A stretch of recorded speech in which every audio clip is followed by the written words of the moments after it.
This ain't no game, this that CSZ game. They said pull up, so I came. You better put some respect on their name. Yeah, 55, what's goody? Kill the vibe, how could it? Big Cardinal on the hoodie. Let me break it down for you fully.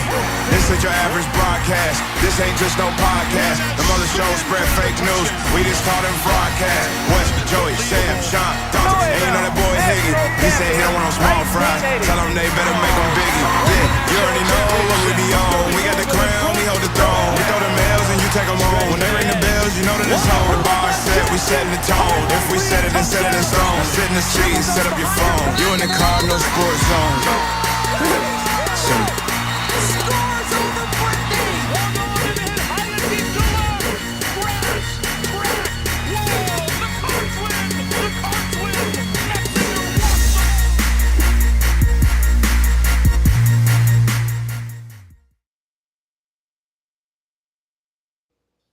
What is up, everybody? Welcome to a brand new edition.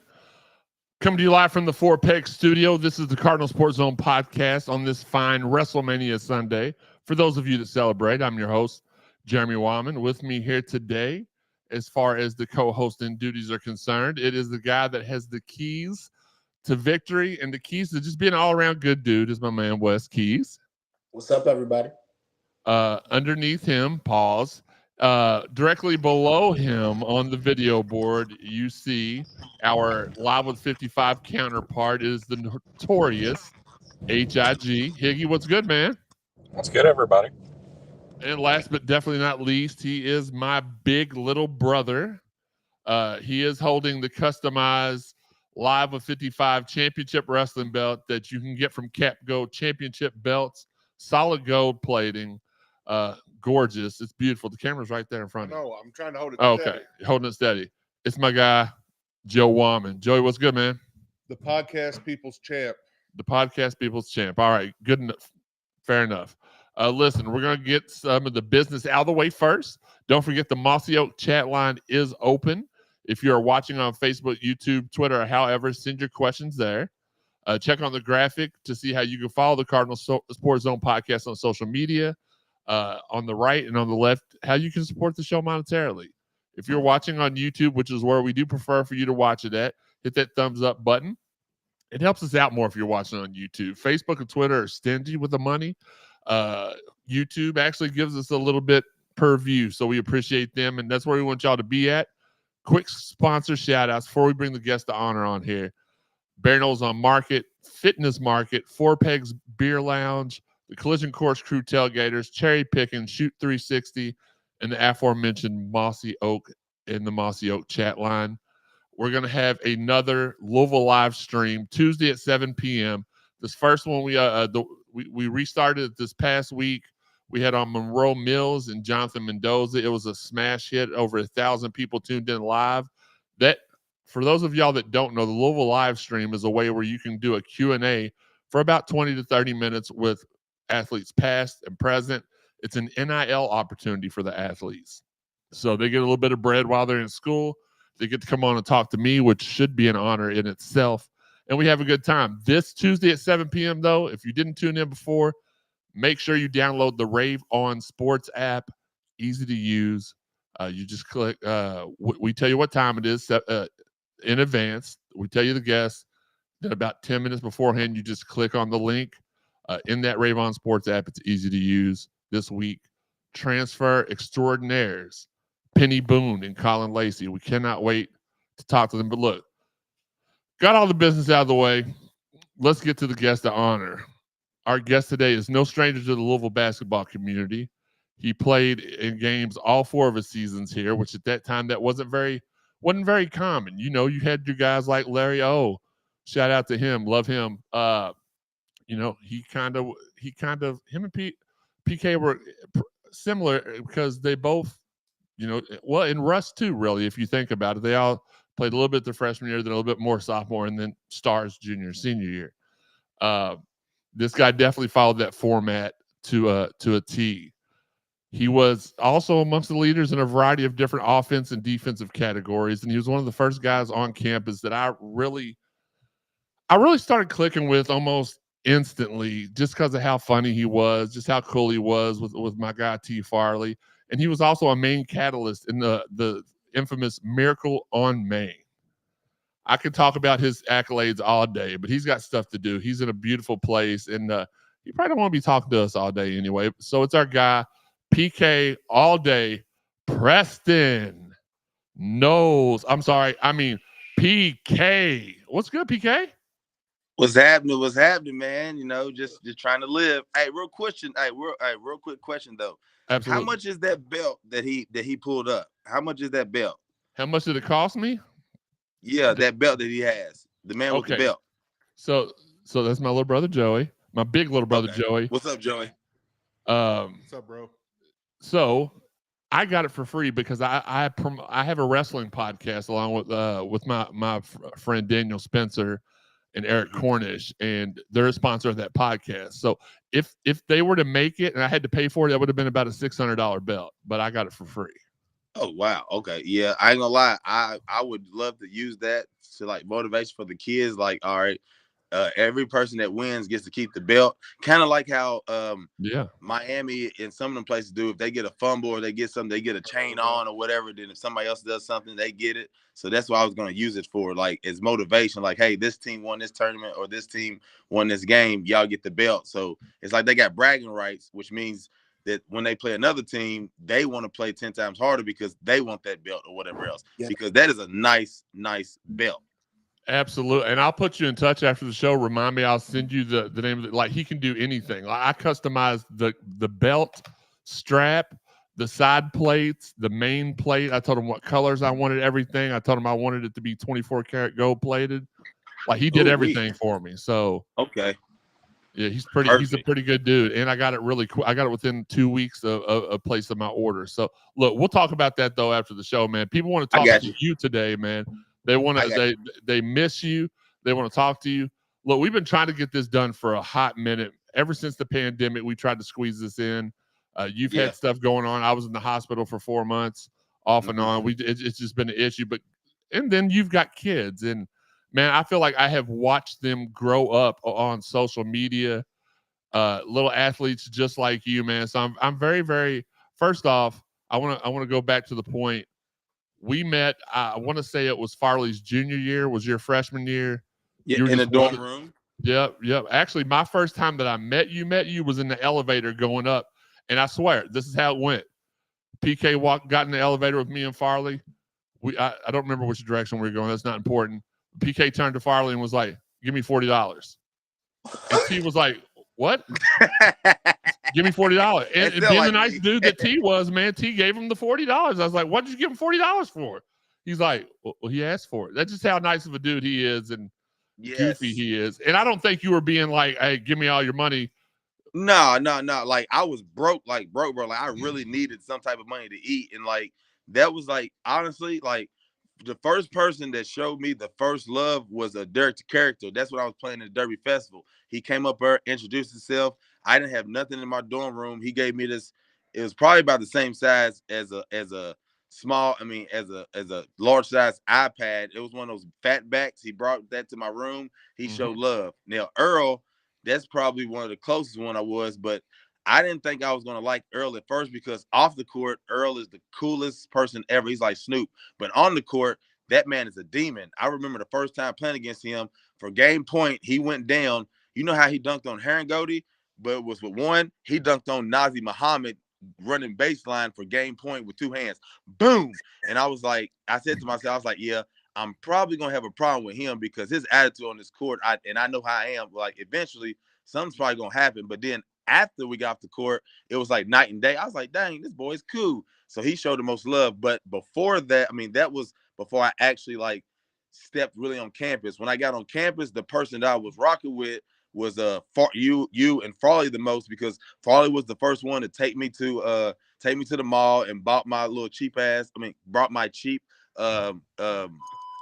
necklace that actually looked real, because I remember he had that yellow jersey on. I think it was like a Golden State Warriors or something like that. It was yellow jersey. I'll never forget. But like, Farley was one of the one that genuinely like took me under his wing and helped me out, like took me places, took me to the mall, look out for this, that, and the third. But I do have one story real quick about Farley. Actually, two, and it's hilarious. I'm sorry I got Farley. I love you, But hey, I gotta tell this, Farley. Oh, you ain't got stories as bad as we do. All right, the first one. All right, so you can't be late. Like if we got practice at 4, they at least want you there by 3:15. So your class might end at 3, so you gotta hurry up and run. So long story short, we in the video room, and Coach P, you know how he is. He got his legs crossed like this, got his hand like this, and he starts looking around. He's like, "Where the F is Farley?" So this is the funny part. Because no offense, I mean, I'm not saying he's a funky person or whatever else, but when he sweats, Farley got a little stench to him. So he really does. This dude runs into the video lab, but he's like dripping and sweat, and he's like, and he sits down, and everybody's staring at him, like, and then Coach P's looking at him like, what the F, son? Like, why are you late? He's like, man, I overslept and I ran from the dorm all the way to the Yum Center. If everybody on here knows how far our minority is to the Yum Center, there's no way that you're running there straight without stopping. And if you do run, you're not going to come in there sweating that much. Coach P was like, Farley, get the F out of here and take a shower. Just be ready for practice. Like, get out of here. Like, it was hilarious. That was one. Listen, hold on really quick, PK, because I want to just interject for a second. The one thing I heard at most Louisville practices when I was there hanging around, first off, a lot of people would be surprised how personable Derek Carrington and Earl Clark were. Like, two of the greatest dudes I've ever met in my entire life. And if you said those names to normal Louisville fans, they'd be like, well, wasn't he a little trouble? And wasn't Earl full of himself? No. Most humble people ever. I can tell you 1,000 times I was sitting in Perrin, shout out to Perrin, in Farley's room, waiting for them to get back from school, get their classes done. Because I was taking classes up there too, and ours didn't line up all the way. I'd sit in the room, and DC and Earl, their room was 2 doors down. So they'd walk by the room, see the door was open. I was like, what are you doing? I was like, I'm waiting for Farley and Perrin. They're like, well, let's go to the practice facility, and you can rebound, and we'll put up some shots and stuff. They knew we were going to go work out anyway. So that's love, man. That's like, love. they didn't know me. They didn't owe me anything. So I've been very, very blessed when it comes. Hey, whenever we try to get a recruit, those were the main 2 people. Like, put it this way, everybody thought they was D-Has, they were this and the third, but at the same time, when they wanted a big recruit, whether it be Tyreek Evans, Marquise, Teague, Darius Miller, Deuce Bello, all of them, they would always send DC and Earl, because if you go on a visit with DC and Earl, you are automatically going to commit there or whatever else. But with DC and them, how it was, like, the thing is, DC killed Greg Oden. Like, DC had no aspirations going to college. He was going to go straight out of high school. He was that good. So the college system really didn't fit him that well. But like I said, he's an ultimate finesser. But at the end of the day, bro, he shows love. And Earl, literally, put it this way, when Earl left, he left me enough clothes, I swear to you now, and I still have them. Hell, these shoes I got on right now is from Earl or George Good. I can't remember which one. He gave me enough clothes that I didn't have to buy I did not have to buy another pair of clothes from my whole junior year all the way up until my senior year. That's how much he blessed me or whatever. So Earl, that's my big homie. Like, I rock him forever. And that's how DC was too, man. I still, to this day, I have a pair of Jordans that he didn't want anymore, that he come down to the room would be like, Farley, parent, do y'all want any of this? And I didn't say nothing because he wasn't my teammate. And then he looked at me, he's like, you're a Celtics fan? I was like, yeah. So he brought me down a pair of Celtics sweatpants and a Celtics hat, and he was like, here, you could probably fit these, and I could. So I was like, well, I appreciate it. He's like, man, don't I see everything you do for these kids while you're up here, so don't even worry about it. But look, really quick, we could tell Farley stories all day. Trust me, we got stories as well. Oh, no, I just got one more for Farley, and then I'm done. I just got one more. Okay, but can I bring this next guest on real quick? Because we got a surprise for you. Okay, I hope it's paid, because I'm going to tear his ass up. I mean, I'm going to tear his butt up. No, you can say ASS. I think. All I know is Preston is a liar. Don't ever. Who's that, Peyton? Don't ever think anything about Preston. Hey, man, don't listen to him. Hey, boy, I can't wait till I get my hands on you up there, boy. Don't ever listen to what Prestina has to say. Don't gas him, bro. You know what time it is, Princess Pepe. You know what time it is. I knew it was going to be you. I knew it. I knew it. Don't listen to anything. He's a liar. He still owes me $40. He's a liar. You a damn liar. What you mean? Oh, you 40. You a lie. You a lie. Look, we're going to lose. I do owe a couple of little 40, 50 balls, but you dang sure ain't one of them. Yeah, I mean, I'm I've just been hoping, man. Just been hoping that Preston would always pay me back. You know, he's always say he was a good dude. Everybody say he's a good dude. He's this and that. Lies. He owed money. I'm a stone. He Hey, said he I'm a owes them stone some cold stunner his interest. butt when I see him and rock bottom. Literally, Man. Terrible. Literally. Terrible human. stone cold, Terrible human. stone cold stunner. You get, boy, stone cold Man. stunner.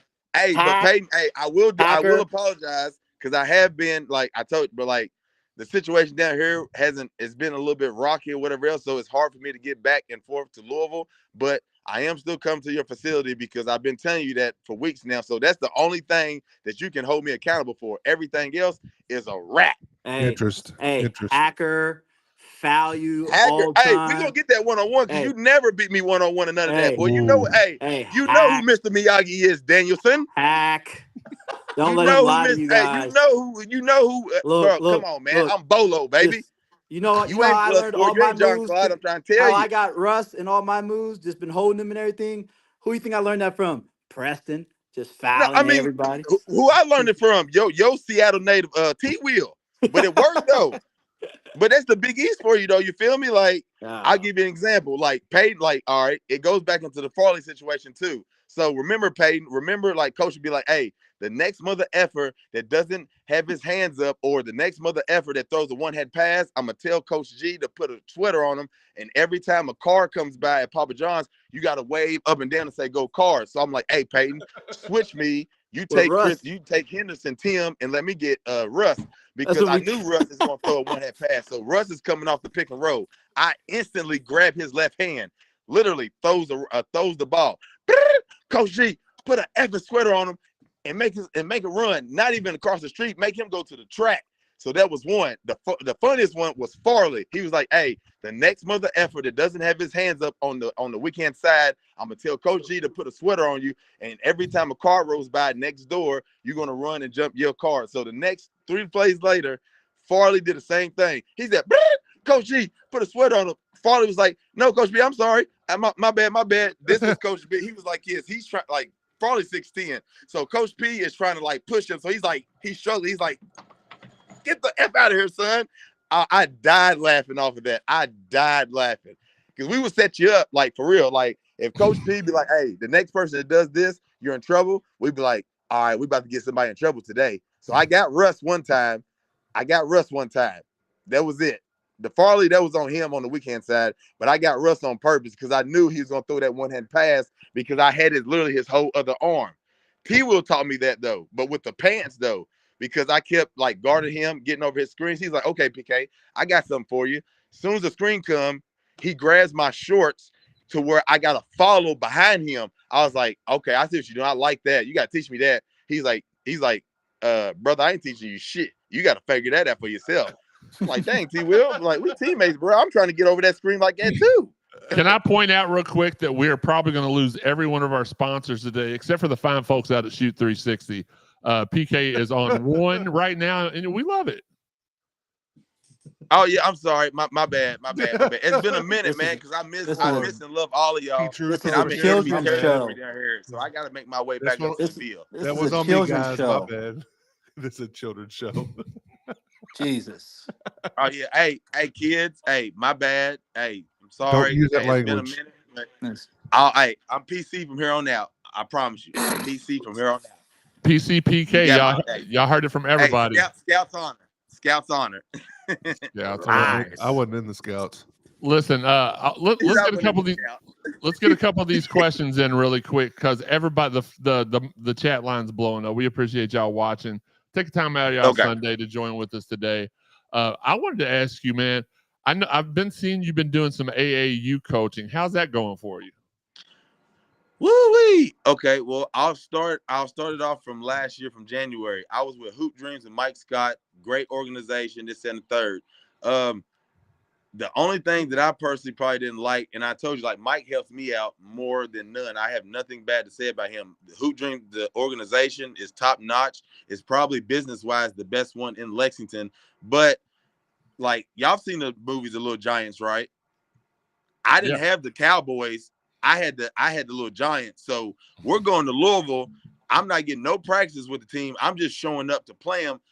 We're playing KI United, ranked in the nation, Rondo Elite, ranked in the nation, and Louisville Legends ranked in the nation. So in 2 games, this was the score, 11-117.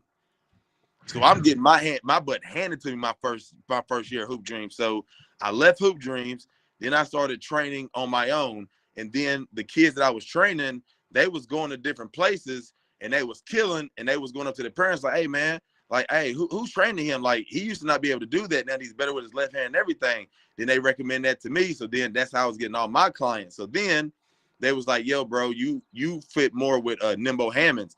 Nimbo runs Charlotte Court, which is who I'm with now or whatever else. And man, he's put me up on so much game, it's not even funny. But on top of that, it's not like he wants me at Charlotte Court. He wants me to do my own thing. So by the end of this year, I'll have my PK Elite training and then my PK Elite team. That's what I'm going for. Right now, my first go-round with the AAU is with Charlotte Court. I just now finalized my team. I probably need 1 or 2 more. So if any of y'all have a 5th grader that's a position 3, 4, or 5, let me know because I need one or whatever else. Hey, if I shave, can I pass as 5? 5th grader? No. Hey, a 6'8" center for you? Hey, if you ever seen the movie Benchwarmers, when they had that grown man and he had a piece of paper and all it said on there is I am 12 with a look bottle.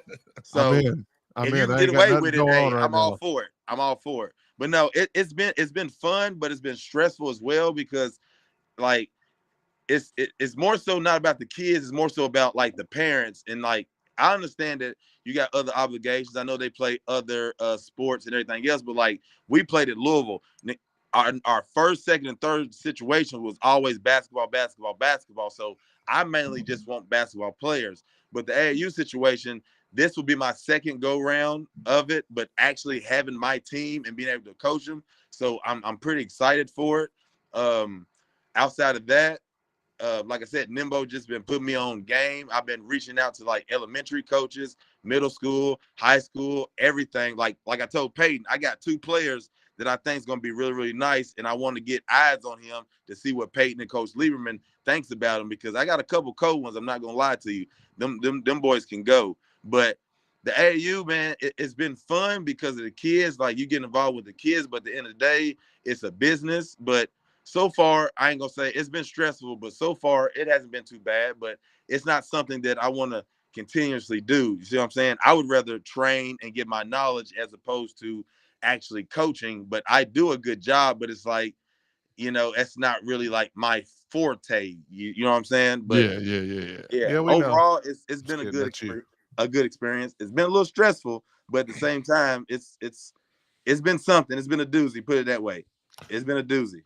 Listen, if for those of y'all that are watching that are here in Louisville or actually anywhere around Louisville, if you want to take your kids to train somewhere, go to Shoot 360 Louisville. It's a premier state-of-the-art basketball training facility with highly skilled trainers. Yep. Our dude Peyton here is one of the owners, or maybe are you one of the owners, or are you the owner, Peyton? Me and my wife own it. Okay, so one of the owners. So it's hers. Call 515-655-6. Sign up for the women's clinic coming up in March. It's already past March. I need to update my promo. They have some boys and girls stuff. Peyton, can you tell them a little bit about I asked you about it the other day. You got a boys and a girls camp coming up here, I believe in June. Is that correct? In April.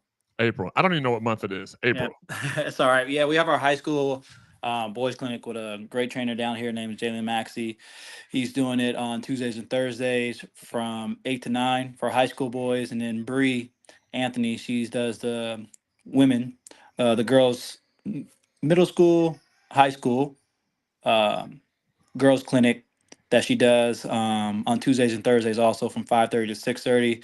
And then we have our little hoopers from ages from 4 to 6 and 7 to 9 that runs Monday and Wednesdays from 5:30 to 6:30, and then 6:30 to 7:30 for those age groups. And Quentin Snyder leads those. He will probably be off because he is getting ready to have twins coming up soon next week. Congrats. So we'll have Congratulations. either Dean, myself, or another coach run those. So we have a bunch of programs for kids looking to get into different programs. We also do have our memberships for kids looking to get on the skill courts and shooting machines. Yes. And we have hey Peyton, not to cut you off, like, is that opportunity still open for me to come up there and mess with y'all as well? Come up whenever, bro. You know you always good. Bet I'll have that. I'll have one in Lexington in about a year. About Yeah, a year see, and a half. that's the one that I was waiting on or whatever else, because Mhm. that would be the one that I would really want to try to be a part of, as opposed to keep coming back and forth to Louisville. Because I'll be honest with you, bro, if you bring that down to Lexington, it's almost a wrap for everybody, because like you have the top notch of everything. Even the people that's down here, I'll be like, bro, if y'all really want to be nice or get your kids better, y'all gotta make that ride up the street, because Peyton's killing it up there with everything. It has shot charts, like your precisions, the arc of your shot, everything. You have game film. You like I've been literally, without being on social media, because I don't bang on social media like that, so I'm word of mouth. So I've been telling plenty of people about that situation. I've only mentioned it to a couple of people that you're supposed to bring it down here, because I didn't want nobody trying to get first dibs or hate on you or something like that. So I kept that aspect on the low though. But it is going to bang just as much, because Louisville has more gyms and has more opportunities to do things. Here in Lexington, bro, it's almost set up for them to fail every single time. So if you were to bring something down here like that, I think that will truly flourish. I'm not lying to you. Yeah, we'll bring that one down there. Definitely gonna have you a part of it. You're my guy. You're the first person that one of the first people I met on my recruiting trips, man. You were the only one that I really hung out with Yeah, you was freshman my year. brother. You Yeah, still my little you brother. so you always gonna rock, man. You always got a place with me, so you Peyton, know that for like sure. you don't what people don't understand is like, and that's what Coach P was like. Coach P, whatever bad things I did, he trying to blame it on DC and Earl because of their reputation, not knowing that I was worse than both of them combined. But like with me, like I sense how people are. Like if you're like me, if you're not like me, like when I met you, bro, like you was and I tell people this to this day, and you're not going to hear a lot of people say this. You are the type of person that I will allow my daughter to date and marry because of what you're doing. Like we just got done practice. I'm in there wild, and I open up this dorm room. He's in there reading the Bible. He's treating women with respect. He's holding himself accountable.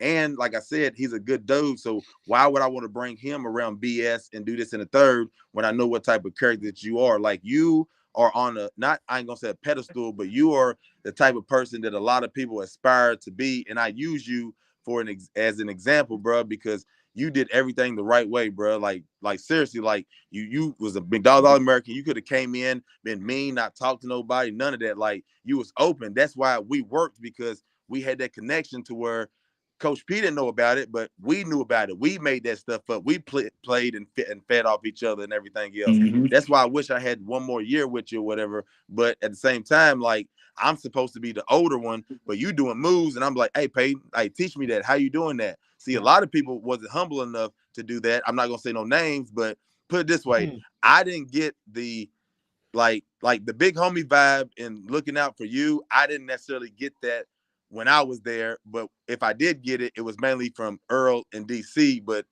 they was on the other stuff. But as far as guards go, not so much. There's no knock on them. Everybody's cool, but like it was only certain people that rocked with certain people. But in between those lines, we all together. But once we leave that locker room, you might as well say everybody else was in their little groups. It's not a bad thing. It is what it is, but like it just is what it is.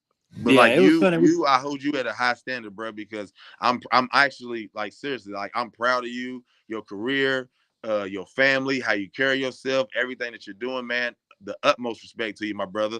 But we are gonna shoot the ones to let you know that you can't mess with me still, for Hey, real, I would just for say, real, man, for Jeremy's real, been up man. at Like, hey, boy, hey, Jeremy. boy.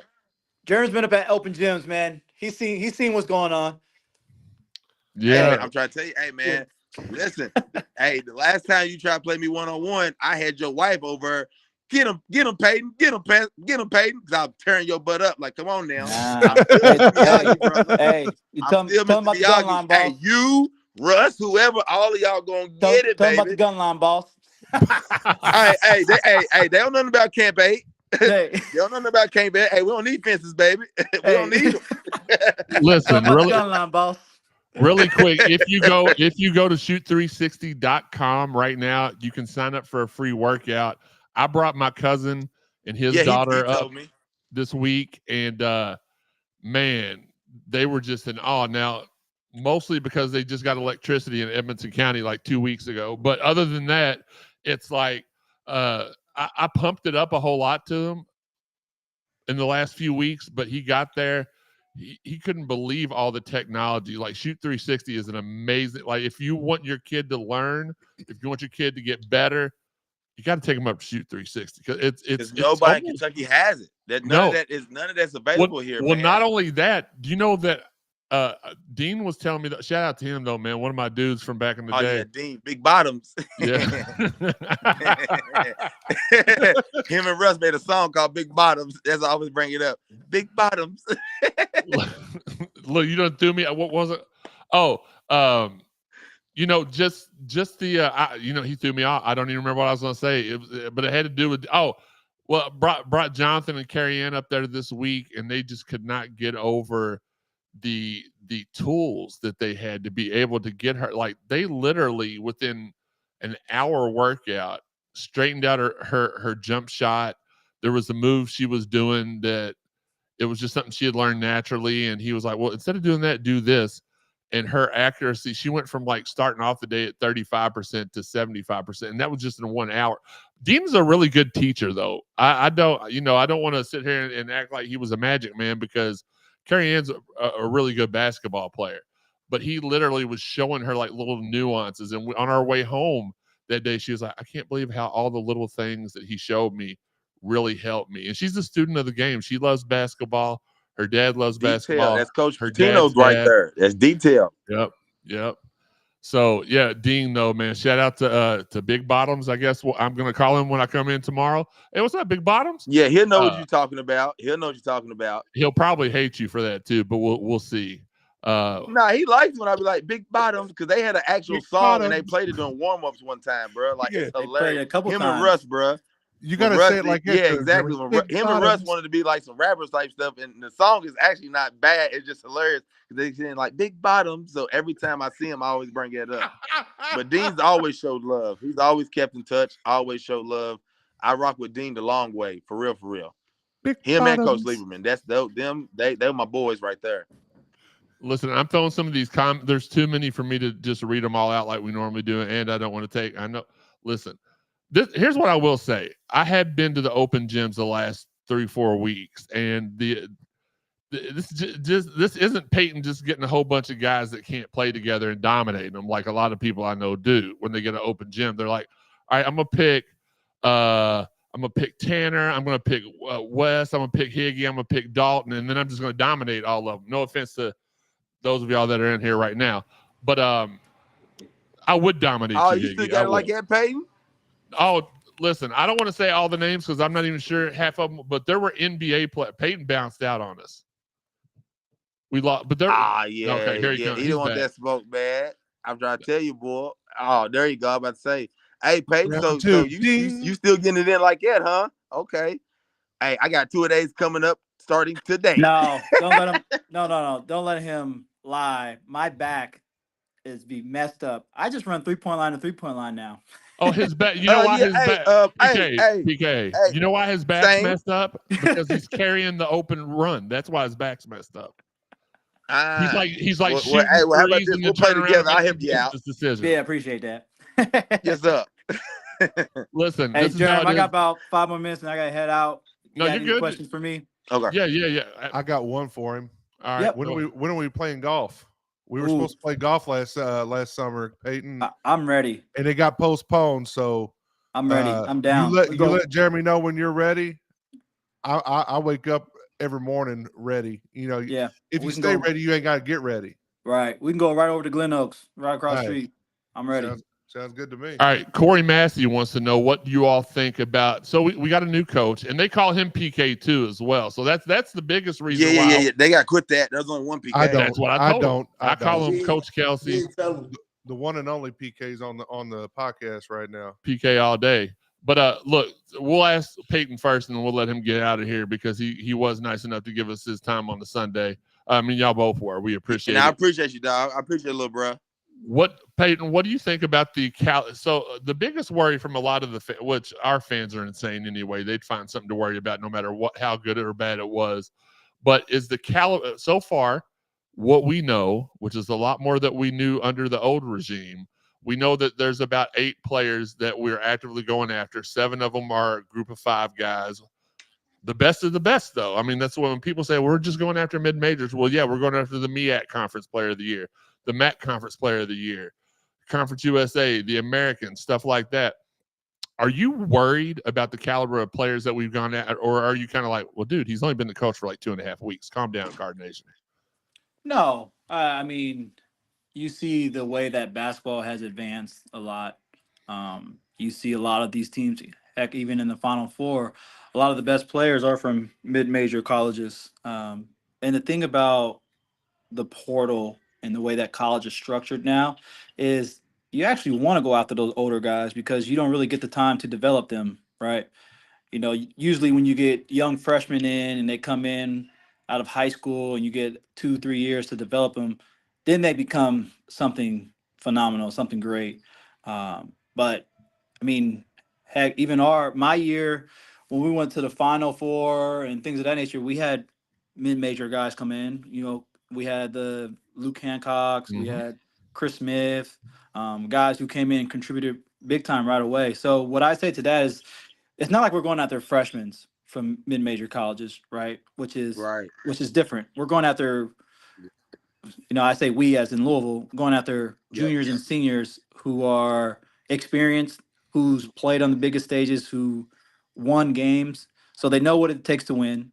They had 3-4 years of weight room, college experience, so they're not shell shocked by the workload that they're getting themselves into. And also, too, man, you don't want to go out there a team full of, let's say, superstars, because I think the hardest thing as a coach, especially for a college coach, is how they handle personalities and how they can get guys to buy into their roles. You know, like PK said, it's tough, man, when you have a coach or you have a team full of star players, because some of them feel like they're stars. They don't want to help out the other person, or they don't want to, be cool with that person. And that's the thing. Peyton does a good job. I know exactly who or what you're talking about too, but I ain't gonna say nothing. But I know exactly what you're talking about. I mean, it's the same thing as, that's why, and I'm not a hater or anything, but that's the thing with Cal does a good job at in Lexington. He does a good job of getting guys to buy into the system as far as, talent goes. But just moving forward, man, I just think that what Coach Kelsey needs to do is, and the staff, is just continue to put together guys that are going to go out there and be able to compete right away, right? They don't have the time to develop guys for 1 or 2 years just because of the way college basketball is now with the transfer portal. Is they got to go get guys who can contribute and play right now. So it'll be interesting to see, man. From the people that they do have already, I think the guys that have committed are good pieces. But they're pieces nonetheless. We'll see how the puzzle pans out, because we've seen teams on paper, they look amazing, and once those big lights come on, they don't really show up.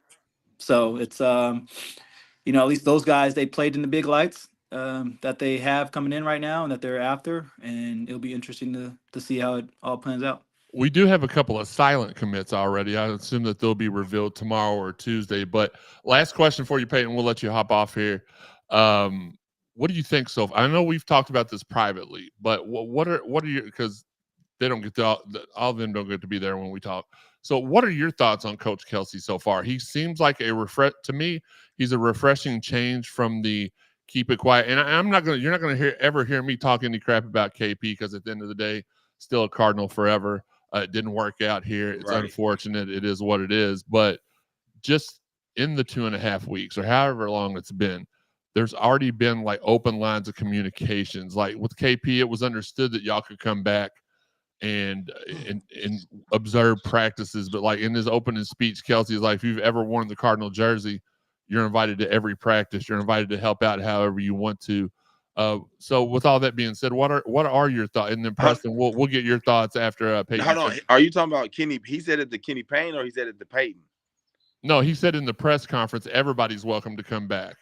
If you've ever worn a Louisville jersey, you're welcome to come back. So Peyton, what are your thoughts? And we'll get Preston's in a second, but what are your thoughts on the new coach? I mean, I would say this, like you said, I have nothing bad or negative to say about KP, Kenny Payne. I thought he was a great person. Huge, when I've met him, he was nothing but kind to me. He's very welcoming. Let me jump in practice, workouts. Really was, like I said, just open about everything, and got a chance to meet with him, talk to him. Unfortunately, it didn't work out the way that anybody had planned.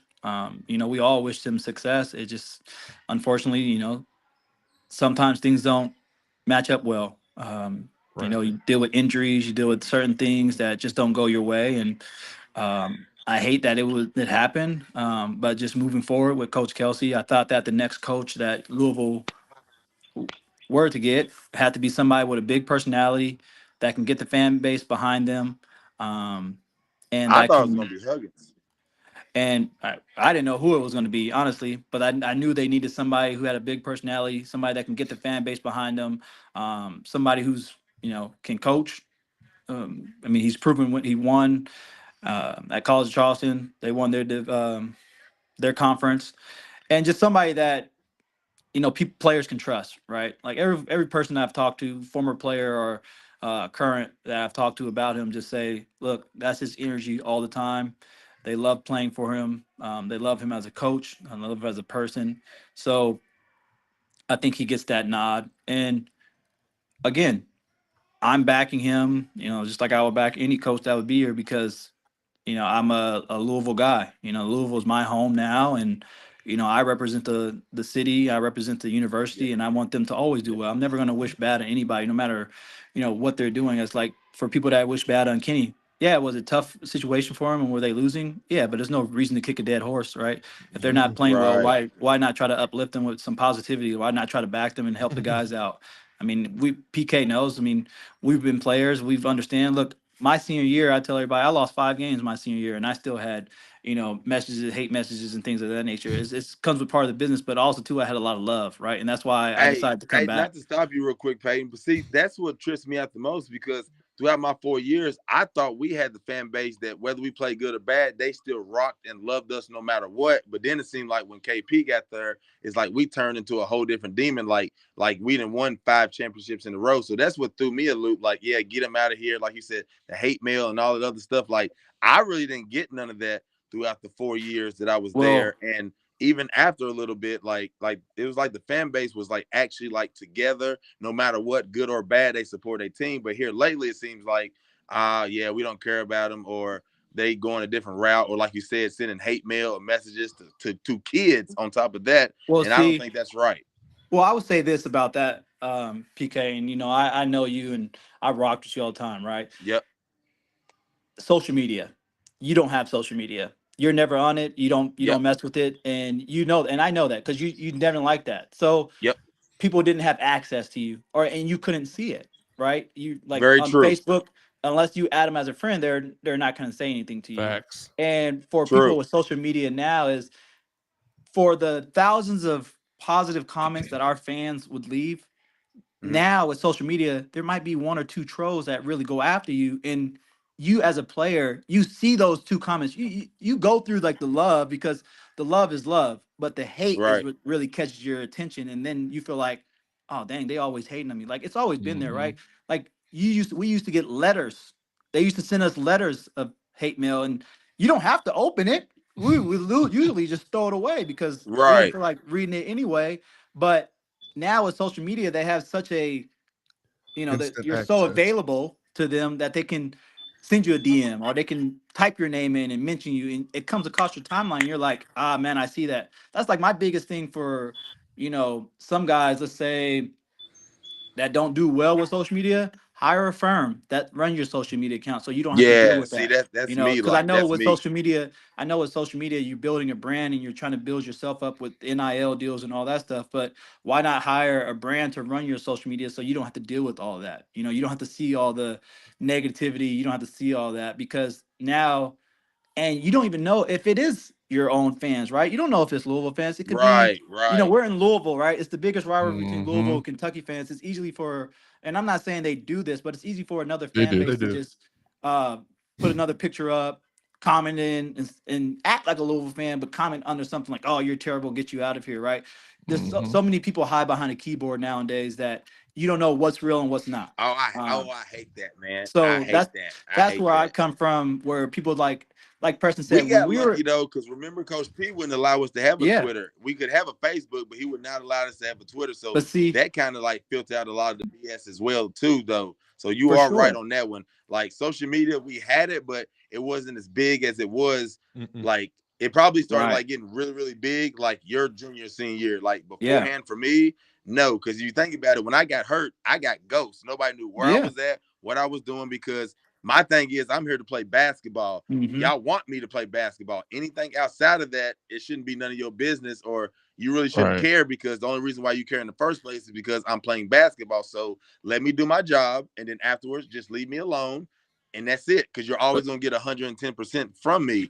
But it don't work that way, because we're like Coach P said, we are in the microwave society right now. What can you do for me lately? Like, you got to win right now or you're gone. And I don't think that's right, because Rome wasn't built in a day. Some things take patience and time. But like you said with the KP situation, I've had people that wanted me to come up here, meet him.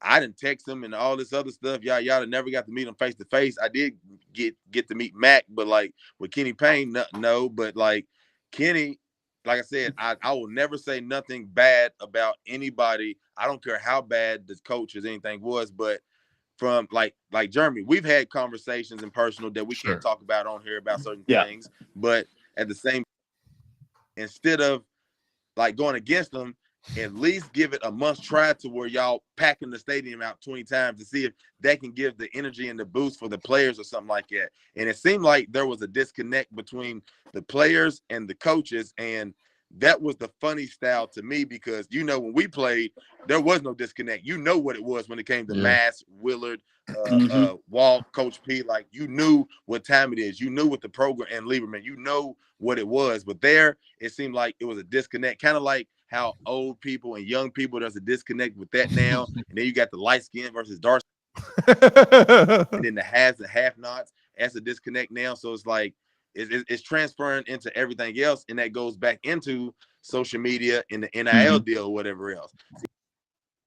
For sure. Yeah, and then one more thing. I can't have a coach come up to me and be like, I can't have a player come up to me and be like, hey, you're a great player, I want to have you. And his first thing I had his mouth was like, yeah, coach, how much you offer me?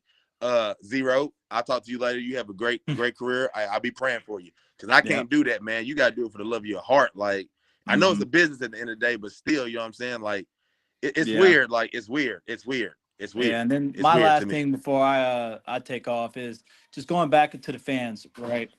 My biggest thing, too, is how we talked about social media and everybody talking about the fans and this.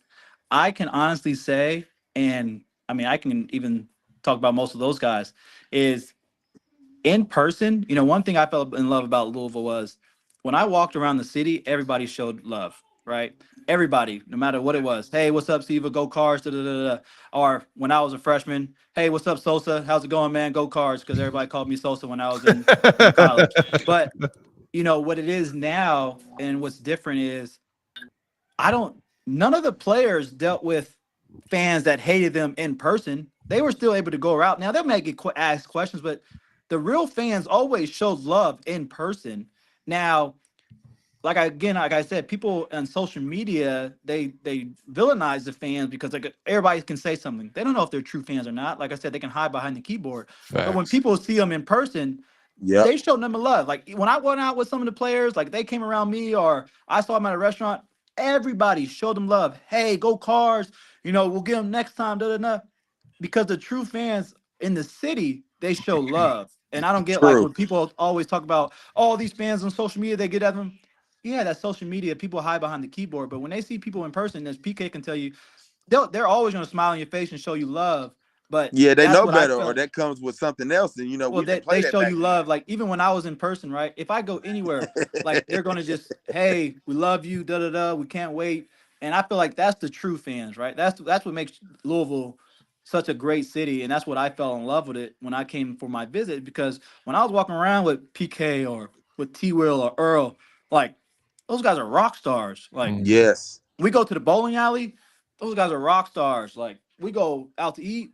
I went to Cracker Barrel on my visit. Like PK said, I I didn't care. Like when I came to Dumplings. Louisville, I'm like, man, this is amazing, man. I'm going to Cracker Barrel. I'm just chilling at the dorm. We're playing video games. We're doing this and that. Like, it was just an amazing experience, man.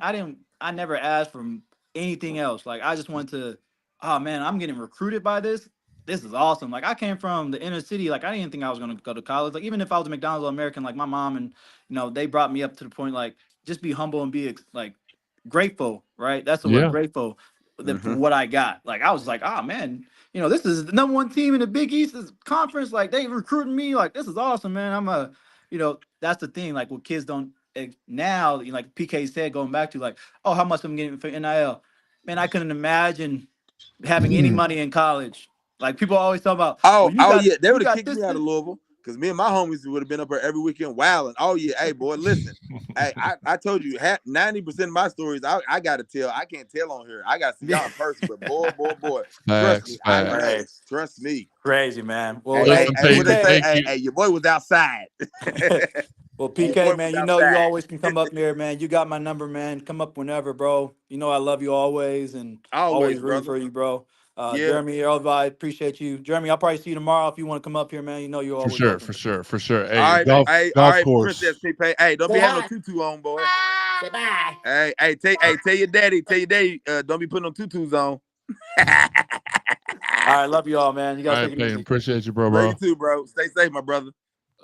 Peyton Siva, man, giving us a whole bunch of time. He told me, man, I think I got about 15 minutes. He stayed on here for 40 minutes, man. One of the greatest dudes if you're fortunate enough, and that's the one thing I tell y'all every week, I have been blessed to be able to meet some great people that just happen to play sports. Yep. Or just happen to matter to other people. Peyton, PK. Now, normally I do call him Preston, but he told me before the show, don't be calling me Preston. I like so PK. I just don't like Preston because it's first of all I never liked that name. I wanted my name to be Lucky, Dominique, or Keyshawn. Don't ask me why. I'll call you Keyshawn. It is. But Preston is more like, even though you can call me Preston, but Preston is more like personal, and it doesn't hit my ear right. So I'll be like, hey man, just call me PK, bro. For sure. My name's Joseph, and the only person that calls me Joseph is my mom. So right. If other people say Joseph, even if my brother did, I probably wouldn't acknowledge. Well, no, I call him Joey, but I think I'm the only person that calls him Joey. Everybody else is like, "Hey, Joe, what's going on?" And I'm like, "That's my official, my professional." Well, that's stupid. Professionally, I go by Joe. That's stupid. Well, your mom. It's your mom too. Okay, right. Hey, that sucks. Listen, so bad burn. Let's touch a little bit on what they were talking. What PK and shout out to moms. What PK and Preston were PK and Peyton were talking about. People, and we talked to I talked to Reese Gaines about this and talked to Nolan Smith about this. They feel like it's so much bigger of a deal than it actually is because your normal person will get on Twitter and not at people. Man, great job. Man, I love the fight by the team. I wish we could have won, but whatever. They don't at PK all day 365. They don't at Smitty. They don't at Reese Gaines 1. Right. Or they do that looking Steve. for a fight. Yeah. But then you've got 20. And me and Nolan talk about this all the time. The 20 people that at him and say ignorant things to him make it feel like it's 20,000 people saying it because you don't get all the nice messages because people really are trying to be respectful and leave you alone and not at you and say stuff like that. What our fans need to realize is that the love messages need to hit the same way the hate messages do. Yeah. My thing, if you that bold, man, say that to my face and see what I'm not trying to I'm not that person no more. I'm a grown man. I love my kids, family man. I'm on my business. I'm doing a great job, but we're talking about back then now. So now I can talk about my old past or whatever else. For sure. You couldn't come up to me talking that stuff because I'm gonna hit you right in your mouth. Hey, Keyshawn, you know what they do? That's why you would get that, like you said, on the social media and stuff, because when you see me in person, you on your best behavior when it comes to certain situations. Because my biggest thing is, and y'all and Jeremy, you can contest to that. I never ever disrespect nobody at all. But at the same time, I will not tolerate disrespect at the same time. But where I'm so, like you said, I'm not social media savvy, I'm closed off. But then when you're a basketball star, you play basketball, oh, he's an a-hole. Oh, he think he's stuck up, just in third. No, it has nothing to do with that.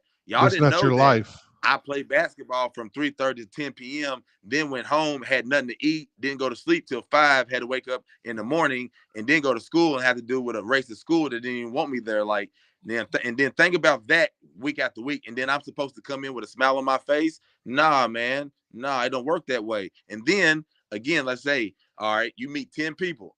All right, hey, you say what's up, you say hello to to 9 people. On that 10th one, you might be having a bad day, so you might not want to get an autograph, or you might not be in that mood. So what do? They go and tell other people. Now you got a whole group that don't know you, thinking that you're something, but they didn't have the time, or they didn't know, like, hey, I just lost one of my friends, or I'm having a bad day. All they care about is us being a product. Oh, he plays for Louisville. Let me run and disrespect and interrupt his conversation just so I can get a picture and all this other stuff.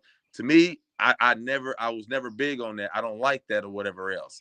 So that's why I kept to myself, because like they'll love you, they'll hate you, then they'll love you again. My thing is, everybody didn't care too much for me until I got to Louisville. So the love I got was somewhat resentment, because I knew it wasn't coming from a true place. Because if it was, you would have treated me like that, or you would have acted like that towards me at a younger age, or while I was growing up, type stuff. Like, I didn't for real started getting true love until I got to Louisville, until I got overseas. Now, don't get me wrong. There was people in Winchester that held it down, made sure I did what I needed to do. And I love them to death. But it just wasn't the same. Like you knew, like, people feel energy. Like, I'm big on energy and vibration. So like you can walk up to me and I can literally smell your fear or smell your anger, because I've been there and I've done that. That's why at first my major was supposed to be psychology, not because I cared about anybody else, because I wanted to know about, why do I think the way that I do? Why do I do the things that I do? This, that, and the third. And then when I started finding out questions on my own, talking to family members and everything else, come to find out, it's like, dang, my whole situation is just thrown off. Like, everybody is literally just thrown off in the head. So it's almost a miracle. Out of everybody where I'm from, I'm the one that made it out. I'm the one that went D1 off of 1 year of AAU playing. Literally, my junior year, only 1 year. And I'm just playing against grown men from middle school. Had Bob Huggins come down there. Tom Brady at LSU was supposed to come. I went on an unofficial visit to Louisville, whooped their butt so bad. You got to ask Perrin about that story, because he explains it clearly. They go back in there, and then they tell them, like, oh, yeah, you got to pick him up. He's nice. I'm killing Sos. But then Sos, hey, that boy got into a mode.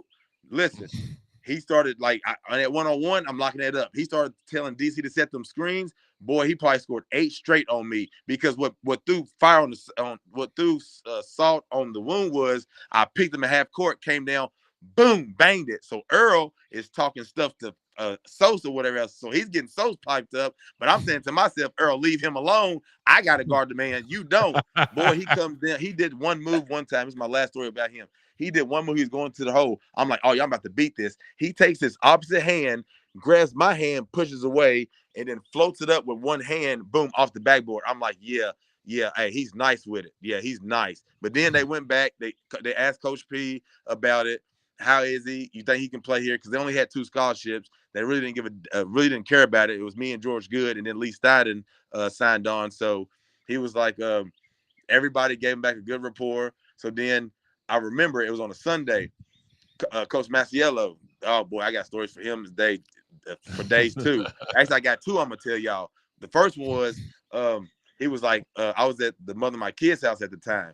He was like, hey, Preston, Coach Patino gets out at 12 o'clock. He said, don't effing call him at 11:59. Don't effing call him at 12:01. Call him right at 12. Click, hangs up. So I'm sitting, it's 11:50. I'm sitting in the bathroom the whole time sweating. As soon as I hit that 12 o'clock, I call. He don't pick up. I'm like, oh, man, what I do wrong, man? He told me to call at 12, man, with the move. So then he calls back. He's like, hey, Preston, sorry, I just got to church. I just want to let you know that we're offering you a scholarship and welcome to the University of Louisville. Now, granted, a lot of people don't know this. I never said yes to going to Louisville. The only reason the story behind that was Chris Lofton wanted to go to Kentucky, but Kentucky didn't want to offer him, so Louisville did. But he told Louisville that he wanted to go on a visit to Tennessee, but because he went on that visit, they pulled a scholarship, and Coach Givens, where may he rest in peace, he didn't want that same type of situation to happen with me. So he's like, because when I left Louisville on that unofficial visit, that's how I got my scholarship. The next week, Tom Brady for LSU was supposed to come to my granny's house, but he was like, man, nah, hey, You got to take that situation or whatever else. So I did it. So I didn't come on no official visit. I didn't get the red carpet laid out. I went up there, played pickup, killed, got a scholarship, and played 1 year of AAU. So that was my route. So now we leaving. He's like, man, what's up, man? You playing D1? You playing Rick Pitino, Hall of Fame coach, man? How you feel, man? I'm like, yeah, it's cool, but you know, he's like, hold on, what, man? I was like, man, I'm really for real a Kansas fan. He's like, what? He said, these mother effers, man, watch this, man. Literally pulls out his phone. Boop, boop, boop, boop, boop. Yeah. Yeah, yeah. You remember that guard I was saying about Preston Knowles? Yeah, y'all just effed up, man. He just signed with Kansas. Yeah. He's right here. Boom. It wasn't Bill Self. I guess it was one of his assistants. He picks up the phone. He's like, hey, I'm so sorry we didn't listen to him. I'm sorry that we only had one scholarship left, this and third. I'm going to be keeping up with your career. Best of luck to you. And that was it. I was like, dang, he has power like that. Come to find out, Tyrell Reed was like the Cal Keurig of that Kansas team. He was in the Derby Festival. So I was like, oh, it was you that took that last scholarship? Oh, yeah, I'm busting your butt because I could have been a national champion in my freshman year. I'm an a-hole, so I could never, like Tubby tried to recruit me. Billy Gillespie did during the Sweet 16. Instead of us practicing at our high school, they brought us to their practice facility so they could watch me and everything else. A lot of people don't know that. Because of Darius Miller, and I respect Darius a lot because I got a lot of my offers and attention off of killing and playing good against him. So UK and Florida was playing, and Florida was number one. This is when they won their back-to-back. So they're playing in UK. So I kill, Darius kills, I kill too. So they give me tickets to go to the game. I don't know why UK is giving the tickets because I'm rolling with Florida. So long story short, it actually ended up being a good game, but all right, we go into the locker room. I think it was Anthony Randolph or Randolph Morris or something like that. Big light-skinned dude. He had his towel on. He was the only one in there. So we was waiting on Coach P. So I'm facing this way like I'm facing the camera. Coach Givens right beside me. I swear to you, you know them cartoons? It's like a stench, but like it slowly goes and then it hits your nostrils. Yep. That's how his cologne hit me. But for a split second, I turned to a girl. For a split second, it smelled so good. He comes in front of me. He was like, hey, Preston, how you doing? Yada, yada, yada. Yeah, he said something else. But then he's like, yeah, do you see yourself playing for UK, have UK jersey on? I replied like, no, not really. But I don't think he heard me because he kept talking. So then he's like, hold on, I got to go talk to this person real quick. Coach Givens comes to me. He's like, hey, man, what the F is wrong with you? If a coach tells you, do you see yourself playing playing in his jersey? You say H, yeah. I'm like, Coach, you know how I am, man. Like, I don't rock with them like that. No. I would never go there. So that was a funny situation coming to Coach Givens, coming with UK and everything else with Louisville and Kansas and all these other places. Because, like, it really, like, I really did not say yes to the scholarship, but you're not going to tell Coach P, like, nah, or this and the third. So I just rode with it like, hey, I'm going to Louisville. It is what it is. Because really, I was supposed to go to VCU, but the rumor was Billy Donovan was supposed to leave Florida and go to OKC, and Anthony Grant was supposed to go to Florida. So my coach calls him, and he was like, hey, if you do go to Florida, are you going to take Preston with you?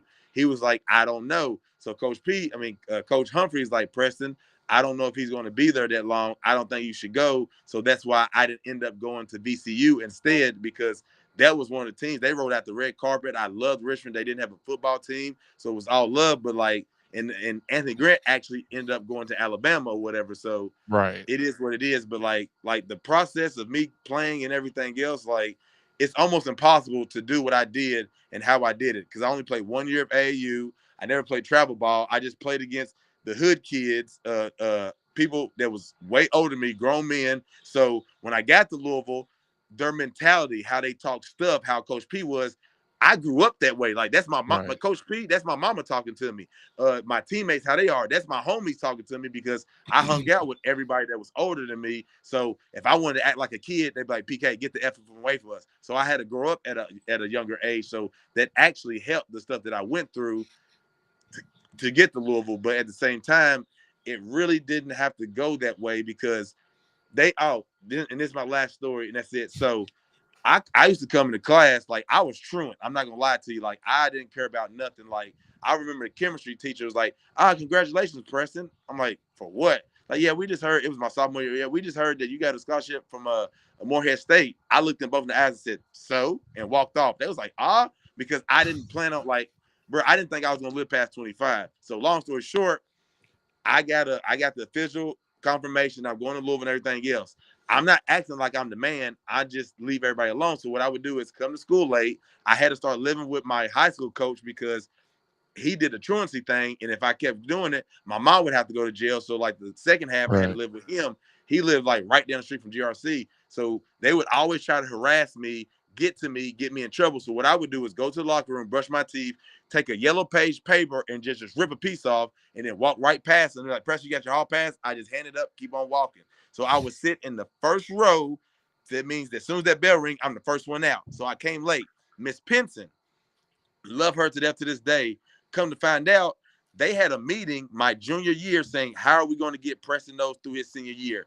They brought Miss Pinson from Richmond Model because she's supposed to be good with quote unquote troubled kids or whatever. This is what she did to me. She saw I came in late. She leaves the classroom. We all looking like, what's going on? She comes back 3 minutes later. She just points to the classroom like to go outside. I go outside. It's Coach Graham with a flip phone, and guess who's on there? Masiello. I got it on the phone. He's like, Preston, what the F is wrong with you? What do you think you're doing? You think you made it? You ain't made it. You ain't like, let me hear anything else about you, and your A is grass. Like, you don't play that. You ain't made it yet. You ain't up here. You ain't proved yourself. You ain't did nothing. It went from me having the phone like this to having it out in the front because he was screaming. And you know, the flip phones, when you slam it, you hear it. The classroom across, the other classroom heard it. And then when I got back into the classroom, everybody was looking at me all crazy. I look up at Miss Pinson. This is literally what she does. She looks at me like this. She's like, yeah, so everybody turned their pages, page 43, did like nothing happened. I never came late ever again. Never. Just because of that. Louisville has that much pull to pull me out of class, and they know exactly what's going on. Like, people literally used to call Louisville like, hey, Coach P, there's a lot of racism stuff going down in Winchester. I don't think it's a good idea for him to go home. So I would be in the dorms for 2 weeks by myself. I went over. Masiello asked Coach P to go home. He let me. Coach Mass cussed me out for 30 minutes. Like, hey, don't you ever go behind my back to ask to go home. I told your butt that you had to stay here. Don't ever do that again. Yada, yada, yada. So I'm like, hey, man, I get you, but, bro, I'm trying to go home or whatever else. You got me up here by myself. Nobody else in this dorm. Everybody else living their best life. And I'm only living an hour and a half away. So I got to get home. So, like, it was just a whole bunch of stuff, like, that just went on. Like the stuff that Mass would do, which was hilarious. Like, I love Mass, but he's something else. Coach P, Ralph Willard, I used to call him Starsky, and then he'd be like Huggy, all of Starsky and Hutch or whatever else. That was my guy too. Walt, all of them, like, they all played, and Coach Lieberman especially. That's my guy for life, no matter what. That is my guy. But like, we had coaches and players that actually like cared or whatever. Like, I remember doing an hour and a half workout. I'm getting it in because how I play is I visualize a defender on me. So I might be getting up shots, but it's really like I'm playing one-on-one with myself. So Nazi Muhammad that played for UK, he's in the locker room and he's watching the whole time. I come in, dripping sweat and everything. He's like, hey, young blood, what's your name? I'm like, Preston. He's like, yeah, so what'd you work on out there? I was like, nah, just getting up shots, working on certain moves. But see, what he didn't understand is those certain type of shots that Coach P didn't like, and the shots that I was hitting those games, I practiced those. He just didn't like them because they was contested shots. He's like, so did you get better at your pull-up, your three, or whatever else? He's like, bro, you BSing. Coach P's not going to allow that. He's like, you basically wasted an hour and a half of your time because you did not get better at one single thing. So when he said that to me, my whole mentality changed. All right, now I'm going to come in here and do this when I'm going to work on this game, because he played for UK. He was already retired. He didn't have to say nothing to me, but just for the simple fact that he showed love and told me what it was, I respected that or whatever. You see what I'm saying? So absolutely, shout out to Nazi Muhammad as well. Nazi's always been. He was one of those other. So Peyton's doing the open runs now at his place, and the who's who. Like, again, I don't know that they want it known that they were there. I mean, I could tell you after we get off the air, but same type of situation. Nazi would have Samardo in there. You'd be in there. There'd be a bunch of current and former Louisville and Kentucky players that were in there. So Peyton's kind of got the. Well, that was back then. Now Peyton, I haven't seen him let any blue in, thankfully. But look, we're going to ask you 2 more questions. Yes, and sir. I'm going to ask you 2 more questions, and I'm going to ask the panel if they want to ask any questions.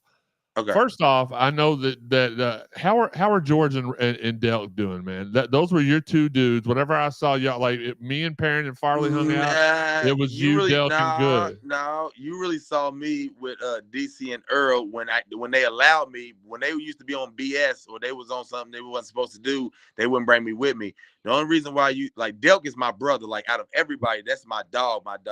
But he's doing good. He's in Tennessee. He's married. He got his own trucking company called Slinky Brothers. He got it. So George Good, I think he just got his second player of the year because he's coaching, I think, in high school and has an AU team. And I think his AU team, Trey Young played for. So he's doing an immaculate job up there in Kansas as well or whatever. So both of them are doing good. Honestly, they're doing all right. They're doing good. Good to hear I don't man. talk to George as much. I still bang with Delk, but I haven't talked to him as much as lately. We usually talk at least once a week, but where I've been going through some things where he's been busy, we haven't been able to communicate like that. But that will always be my dog. Will always, like, he shows love, like them Southern, man. That's what we always say, because everybody else from New York, New Jersey, Cali, man, we ain't trying to hear that, nigga. We put on that Project Pat, that 8-ball MJG, you know what I'm saying? That Jeezy, all that type stuff. Like, we ain't trying to hear that West Coast, that New York stuff. Like, nah, let's put on that Project Pat. North Memphis. Like, boy, we be in that Cadillac. His uncle gave him going there wilding or whatever.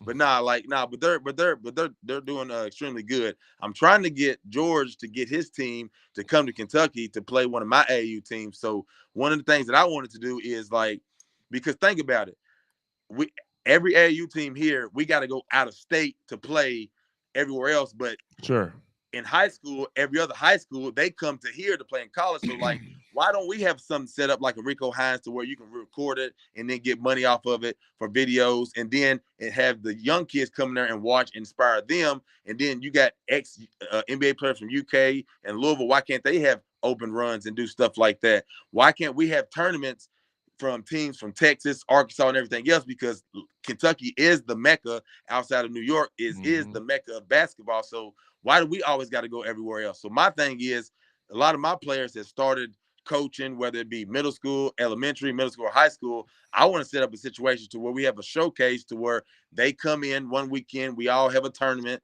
and also even in Kentucky or whatever else, like, all the Lexington teams go up there to Louisville, and then the next time around, all the Louisville teams come down to Lexington, because that's sponsorship, that's free promotion, that's getting more kids involved, that's concession stand, that's money, and then you can use some of that money to put it towards more gears for the kids. If a kid can't afford something or something like that, now you can pay for them that way. You can get them a sponsorship, start an after-school program. I got all this stuff written down. I'm talking about it, so I'm just telling them, like, some of the ideas that I have in mind, because I'm not liking what I'm seeing. You got, outside of Louisville and outside of Mike Scott and Nimbo and a couple other ones, you got people that did not really play high school or did not play at a high level trying to teach these kids. And it's like, how can you teach these kids, and you wasn't a hard worker, but you expected him to be a hard worker? It don't work that way. My thing is this, like, can you explain to a kid that he has to play at 9 p.m. against a top 5 team in the nation?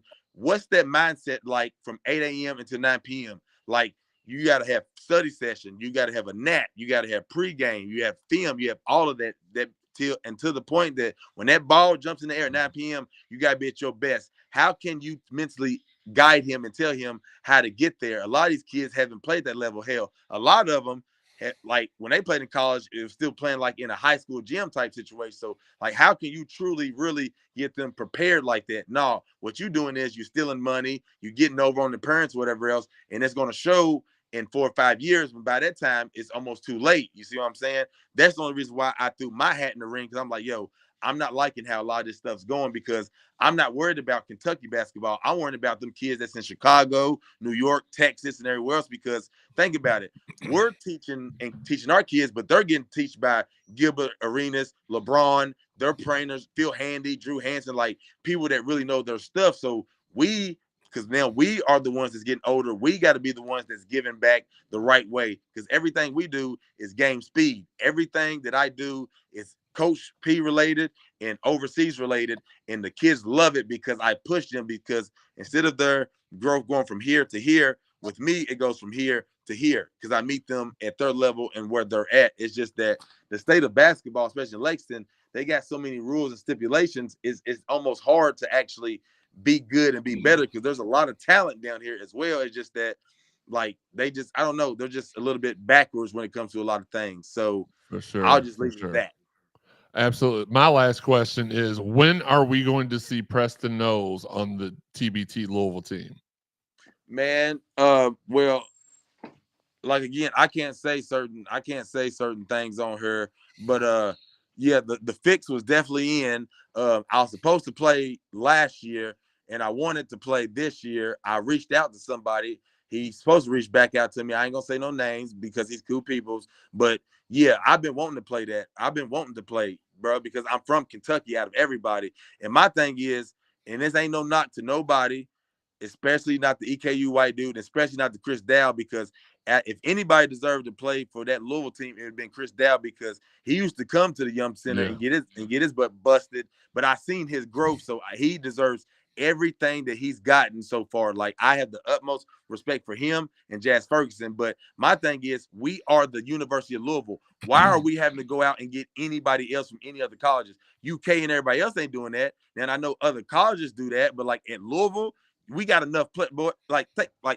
Think about this. The last team they just had. Now you got me, Jerry, So, Samardo, Earl, and a couple other players. Which team is going to win that battle? Like, we could have had 3 Louisville TBT teams and still been good. But yet y'all rather go this route or whatever else. I know the true story behind it. I just can't say it. I just can't say it all on here. But me, but Jeremy, but we talk offline anyway. So no doubt. But anyways, I've already reached out this year, like, yo, even if I don't play, just let me come up there and practice or whatnot, because I just found out there's an outbox, because, like, bro, I don't be on my social media like that, so half the notifications I don't even get. Well, for the past 4 years, I've had 8 teams that wanted me to go play back overseas, and I didn't know about it. But then I finally checked it the other day. One person is actually supposed to be getting back to me within a day or two, because they want me to come back over and play. But where I'm starting my foundation now here, I don't want to leave and then have to start back over once again or whatever. You see what I'm saying? So I'm kind of conflicted. And I just turned 35 on the 26th of this month. So, gosh, man, y'all make me. So I was obviously older than everybody else, but when these, I don't want to be disrespectful and call them kids, but when I met Preston, when I met PK, and I've known, like, we used to change Farley's diapers when he was a kid, so that's not really fair to put him in there with it. But then. Pairing, oh man, I'm about to turn 36, and then you're like, I just turned 35. And I'm like, good God, y'all are making, like, I don't even. I love it. I love getting older. I love it, because most people don't get to that age. Like, I want to get to 80, baby. I ain't gonna lie. So that's your goal, is at PK 80? Honestly, it was really I'll be honest, it was really 50. It was really 50. Because I told you, like, I didn't think I was gonna make it past 25. That's why on New Year's and my birthday, I don't do nothing. I literally I'd say a prayer. I give thanks to God for giving me another year. And boom. Because I was in Ukraine when I turned 25. Soon as it hit midnight, I bust out crying, because I was like, dang, I made it past 25, because I didn't, like, bro, like, awesome. I didn't think I was gonna make it. Like, if I was from a Louisville, I'd probably be dead or in jail or something like that, just because of how my mentality was. But I was a product of my environment. But as y'all can tell, I'm very intelligent. I'm respectful and everything else. But it's just, the times were different, man. Like, the people I grew up with was older than me. So, like, if you couldn't fight, you couldn't hang out with them. If you acted like a kid, you couldn't hang out with them. But at the same time, don't get it twisted. They didn't want us to do what they was doing. They'd be like, hey, bro, go play basketball, man. Be better than us. Hey, man, Preston, when you make it, bro, I need a Rolls Royce. So it was positive. It wasn't like, hey, I'm gonna put this in your hand, go sell it for me. Now, if you wanted to do that, they'll tell you no. But like, hey, you're your own man. You do what you want. That's where a lot of my friends fell off at the wayside. But when it pertained to me, it was always, hey, bro, keep going, keep pushing, this and the third. And you don't get that from a lot of places. It only turned different once I got to Louisville a little bit, and then it really started getting animosity and everything once I became a professional basketball player, because now I'm making more money, or I'm on the same line as your parents. But you're my age, but I'm in the bracket with your parents and making more than them. So it really didn't sit right. And also the last one, it'd be like, okay, you got another person that wants to play basketball as well, but I made it. But his parents are telling him, like, hey, Preston made it. Why didn't you make it? So that's that's indirectly making him have resentment for me, and I ain't even do nothing to him. Right, That's all because right. of everybody else. See what I'm saying? That's why I keep to myself. Like, there's a whole bunch of stuff that goes on down here and everywhere else, but I let a lot of this stuff go. It is what it is because I know what I'm doing and I like where I'm at. For the most part, it's still a little bit stressful, but you're going to hear about PK Elite. I promise you on that one. It's first going to be Charlotte Court. We got a lot of games in Cincinnati, Bowling Green, Cincinnati, Louisville, Myrtle Beach, Indiana. So it's a tough schedule or whatever. So it's going to be my first go round. So I am excited for it, but like, it's just the times here have changed. Like, okay, you used to not like that person, but now you buddy with them. How does that work out? You see what I'm saying? Now I got to keep my eye on you. Or you talking to me about this person, and then I see you hanging out, kikiing with them and everything else. Like what's going on here? Like, I don't mess with people that play both sides. Either you're with me or you're against me. There is no gray area at all when it pertains to me or whatever. But no, you're like one I of said, the. but I'll to be get back honest to the with you, man. original- To get back to your original question, Sure. yes, I would like to play in a TBT, but if I can't, I would at least like to practice with them to let them know, like, yeah, I'll bust y'all's butt. Like, hey, don't get it twisted. Like, hey, I was the man for a reason my senior year. This, that, and the third. You know what I'm saying? Like, so I don't have to play. I do want to go. I don't have to play. I want to play. But if I could just practice, scrimmage with them, whatever else, that's fine with me because I'm back in Louisville. I'm back around the right place because almost every day I get somebody, Larry Gay, that either played or coached at Louisville. Preston, when you and then Valentine, Robbie Valentine, Preston.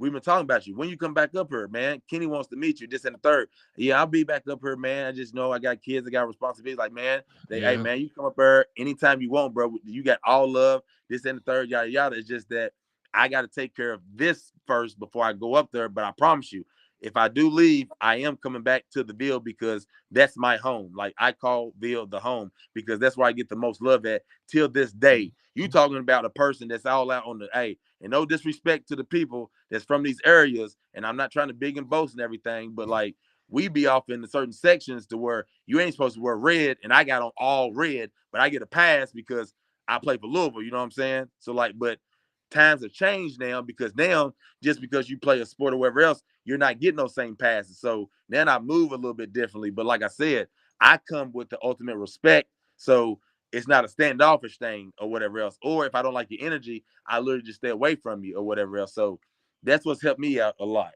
for the most part. But yes, I do want to play in the TBT. Robbie asked me last year, like, yo, you think you could have played that? I was like, yeah, I could, especially the team that y'all picked up, of course. But the fix was in, and that's the only thing I can say. But if they already got their own team, that's fine.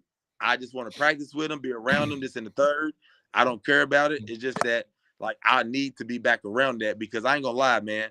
Being overseas, that kind of burnt me out. And then the last time I about died in Vietnam, and then I went to Kosovo.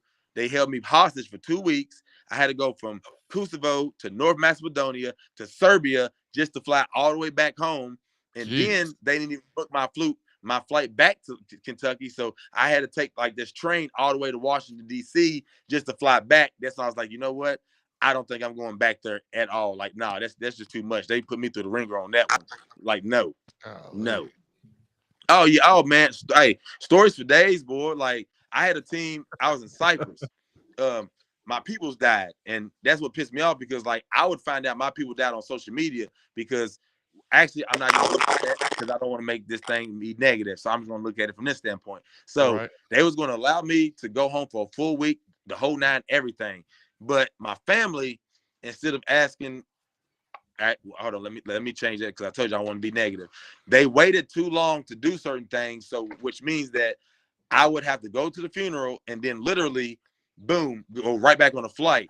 Right. My agent at the time, Chris, he's like, Preston, you didn't come back home when your best homegirl died, Jamina Cruz, and this your grandmother, the person that raised you. You're not going to be back in town. I was like, yeah, you know, you're right. Let me tell them I'm coming back by a later date or whatever else. Well, they had an important game against Romania that they already lost to, and they was going to lose to again with or without me because I knew what time it was, and they did end up losing. So they did this as like, okay, hey, tell Preston give us all the money back and find his way home. The coach was actually on my side. He's like, nah, he was here for this time. Give him the money that he owed. I had to get my own taxi back to the airport and stay in the London airport for 12 hours just to get back home. So if I would have said, no, I'm not leaving, I'd have been up 20 bands. Because I said no, I was down 6,800 because I had to help pay for the funeral. On top of that, like, and this happened, and this is the crazy thing, because I played in Israel and Jerusalem. You know, they have the Western Wall. You write your little message in it, and then you put it in there. Tell me why every single person that I put in there has passed away on me while I was gone. That's messed with my mind till this day. Literally till this day, that has messed with my mind. I'm like, dang, bro. Like, everybody that I sent blessings for and everything else, like, dang, bro, like, is that my fault, or was it time for them to go, or like, you see what I'm saying? Like, it tore me up inside, because, like, bro, I'm doing something special, prayer, like nobody's ever been here or Western Wall. I put it in for everybody, literally, one by one, everybody started passing away, everybody, and especially when I'm gone. Like my little cousin, my favorite little cousin, I had to come home, and this was when it was like cold outside. We went to his funeral, then had to go to the graveyard site and literally dig his hole in like 30-20 degree weather, dig his hole and put him in there. Should nobody have to go through nothing like that. And that still messed with me to this day or whatever else. Like, literally, like, had to dig, like, went to his funeral and they had to dig his hole to put him in. Like, bro, nah, man. That, bro, hey, that tore me up. And I don't like talking about Markel because I get a little bit emotional, because like, he had a disease because his muscles was deteriorating, meaning like he would constantly fall. And I remember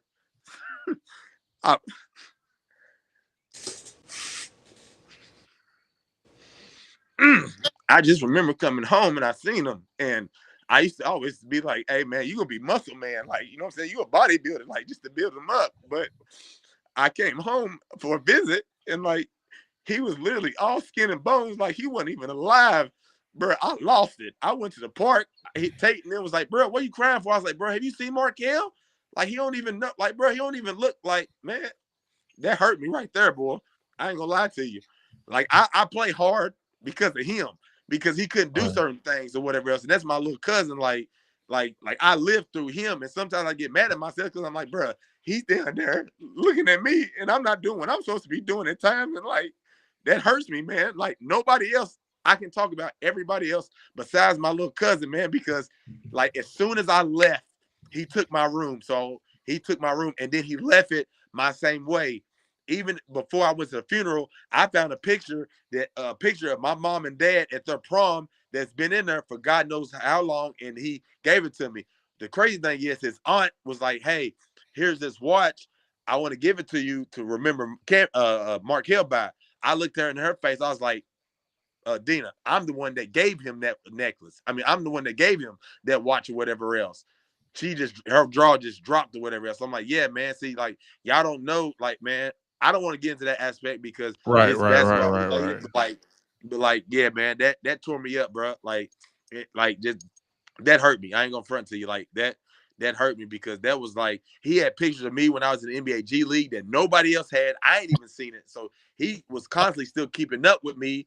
I would always check on him every time I come home. If I had a necklace or I had some clothes for him or whatever else, me and my other cousin Tate looked out for him, all this other stuff, because my cousin Tate is the one that really resembles him, and he really looked out for the whole family or whatever else. My other cousin Tate, he's one of the main reasons why I got to Louisville, because my cousin really should have been in the NBA. He's 5'9", and he would literally in a game, kind of like T-Mac, like say everybody's in the paint, he would get in the lane, throw the ball off the right-hand side, fake left, jump up, boom, with everybody in the middle of the paint. I've at 5'9", never seen nothing like that before. So like basically how I kind of look at it, like, he sacrificed himself for me to do what I needed to do or whatever else. Even though we're not on the best of terms, I still love him to death. And whenever he needs me, I'll be there or whatever else, because like, he looked out for me. He's the one that's never told me no. Even if I was underage driving, hey, bro, you mind if I take your car? Go ahead. Hey, bro, you got this for me? Can I borrow this? Go ahead. I remember I didn't really get nothing for Christmas. He had a Tennessee Oilers Drew Bledsoe throwback, had it hanging up. I'm like, hey, bro, hey, can your boy have this jersey? Yeah, go ahead. I get back up to the house. I look at the tag. That tag said $5.75. I said, oh my God. Boy, I couldn't wait. I couldn't wait to get to school to wear that damn jersey or whatever else. But like it's situations like that played out. But yeah, I'll leave it alone because I don't want to go left on y'all a little bit. I want to keep it PC and professional. But yes, I would love to play in the TBT. And if they ask me, I would play. If not, just to come up there and see everybody practice, meet the new coach, all that, because people's been wanting me to come up there, and I'm about to start making my way back up there more. So yeah, I'll definitely be up that way. But if they give me the green, the go ahead, I'll most definitely play. Most definitely, I'll play. You absolutely. I've been checking out some of the videos and stuff you've been putting out on Facebook, and you look like you're in still pretty good shape, man. And I think even like you said, if they don't ask you to be on the team, the fact that Peyton opens up a lot of doors for you. So I'm sure that you will have something to do with the team one way or the other. If you want, if you want it, then you just got to ask, and Peyton will give you the shirt off his back if he can. Right. So, right. The person I mean, I don't want to throw him out there because he didn't say nothing bad. But once I found out that Reese Gaines and Luke was the one that's coaching, I hit up Luke like, hey, yo, bro, like, hey, I'm trying to play with y'all, even if I can't. You know what I'm saying? I'll just practice with her. I just want to be around. Well, he took a while to get back, but he apologized like, my bad, bro, for taking so long. I'm down here in such and such covering this thing for ESPN. I'll get back in touch with you once I get back to Louisville, but I haven't heard back from him. Nothing against him because, like I said, he's a busy person. I know what time it is, but like, just hit him back up. He'll get back with you. Right, he's the only other person that I reached out to about the actual TBT because everybody that was last year that really had the pull for me to play I'm not gonna say certain things, but the fix was in. That's why you have a whole new group in right now, per se, or whatever else. So I'll leave that aspect of that. For sure. You can find him on Twitter at PK All Day 365. He may not write you back. He's not very Twitter. Yeah, I'm on Twitter the least. I check my Facebook, but I really don't check Messenger like that. I have an Instagram. I check it a little bit. So I have Instagram, Twitter, and Facebook, but I don't have no notifications on for none of them. So if I don't click on it, I don't see it because I hate my phone going off all day long or whatever else. So I'll always get back to you. It might take a while, but I'll always get back to you. For sure. Look, the next time you come up here, let me know, and we'll ride over to Shoot 360 together and holler at Peyton. Preston, PK, we appreciate you taking the time out to talk with us today. You're welcome back anytime, man. We could talk for hours and hours and hours, as we've already proven today, man. Thank you so much for. Higgy, did you or Wes have a question for PK before we got off here? I was just going to ask him his favorite game in his college career. Oh, that's a good one. Your favorite college game? Same thing I was going to ask. Oh, man. Well, I hate Marquette and Duke, so it's between Miracle on Maine or when we beat Notre Dame in the semifinals, because I circled that date because remember we went up there when Cal got the dunk of the year when we lost to Notre Dame when they had Tyler Hansberg's little brother Ben. We was I think it was Charleston Scott or something. Scott was the light-skinned dude's last name, so everybody shaking hands. He gets to me, he's like, "Hey, all right, hey, bro, we'll see you on the Big East tournament." Literally, I got to my room, my calendar, and I circled it 3 times big because I wanted him. So if you notice, if y'all go back and watch the highlights of that game, when the camera comes to me, I hate it because it makes my forehead look a little bit bigger, and like I was on some other stuff, but I just start screaming in the crowd. I would start screaming in the camera because that was like my payback because like I hated Notre Dame. I've never liked them. I did a little bit when they had this one light-skinned point guard way before I was born, but my 2 favorite games, wherever else, probably Marquette because I was sick and Coach Pete cussed me out, and then I had to play, and I actually ended up doing good. So we won that one, and then beating Notre Dame in the Madison Square Garden. The letdown was UConn because we already beat them twice, and then we lost to them in the Big East tournament because I feel like if we would have won that game, we would have took their story and won it all because everybody had us as a sleeper going to the Final Four, and then we would have been able to play Kansas in the Sweet 16, and I was about to go off. Completely off. Like, yeah, I mean, I got hurt, Liz Frank injury. I thought the team could rally up enough, but like, you know how it goes, end up losing, and that hurt me a little bit. And I was actually supposed to be out for a whole year, but I came back earlier than what I was. So I was in the NBA G League with 3 pins in my foot with a ankle brace on, just playing and still getting it. I had to, I had nothing to go back to and everything else. But the hardest game, just to throw out the hardest game. Dang, boy, that's a good one. I'll say this. North Carolina in the Elite Eight, only because it was in North Carolina and you could not hear yourself speak when they started going on their runs and everything ridiculous. else. I was there. I would say North Carolina. So it's like I'm saying, like, let's say I say, oh my God, this is what it sounded like I was saying. Because you could not hear nothing. No, it was so loud. Look, we were sitting, me and Joey were sitting like baby second blue row and one little corner, red dot. And it was so loud we couldn't even hear each other. We were sitting right next to each other. You know how like a team will have their shoot arounds and then you'll come in there and then your fans being there rooting? No, their whole North Carolina fans stayed in there and was like booing, trying to mess with us in the whole 9 or whatever else. I'll never forget that because they was already supposed to be gone. They already had their shoot around. But they was wanting us because I guess they thought we was going to beat Tennessee because Tennessee was actually, I think, a number 1 seed with Chris Lofton that year or whatever else. So we beat them, and then that happened. But no. I take it back. The worst one was losing to Michigan State when we was projected, even by Obama, to win the whole thing. But that's a whole nother backstory that I can't talk to y'all on here on person. But that probably, excuse my language, that probably perturbed me the most or whatever else because that was a golden opportunity. We're playing in the Elite Eight in Indianapolis, which ain't that far. It's right down the street. All the fans is there. How does that happen? How does it? I'm a sophomore and I'm the player of the game with 11 points. I was player of the game of that game with 11 points. That should not happen whatsoever. You see what I'm saying? So about like 30 in the first round, or we smacked them. Like everybody leading up to them, we smacked. And then Michigan State, I don't know, man, because they really wasn't that good for me either. Michigan State beat Kansas 2 weeks after that. But I love Tom Izzo. What's old dude that plays for the Warriors? Green, Draymond. Was Draymond on that team? Yeah. He wasn't on that team. He was on the next team. I think he might have been he was either I think he was. He might have been a freshman or he was there the next year or whatever else. But I think Draymond was out there though.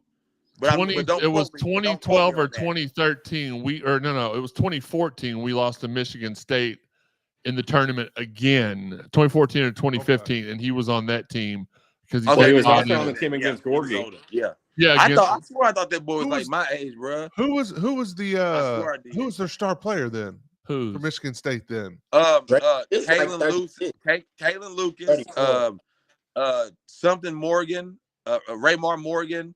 But they also had white dude kept hitting threes. That foreign the guy. other guard. Yeah.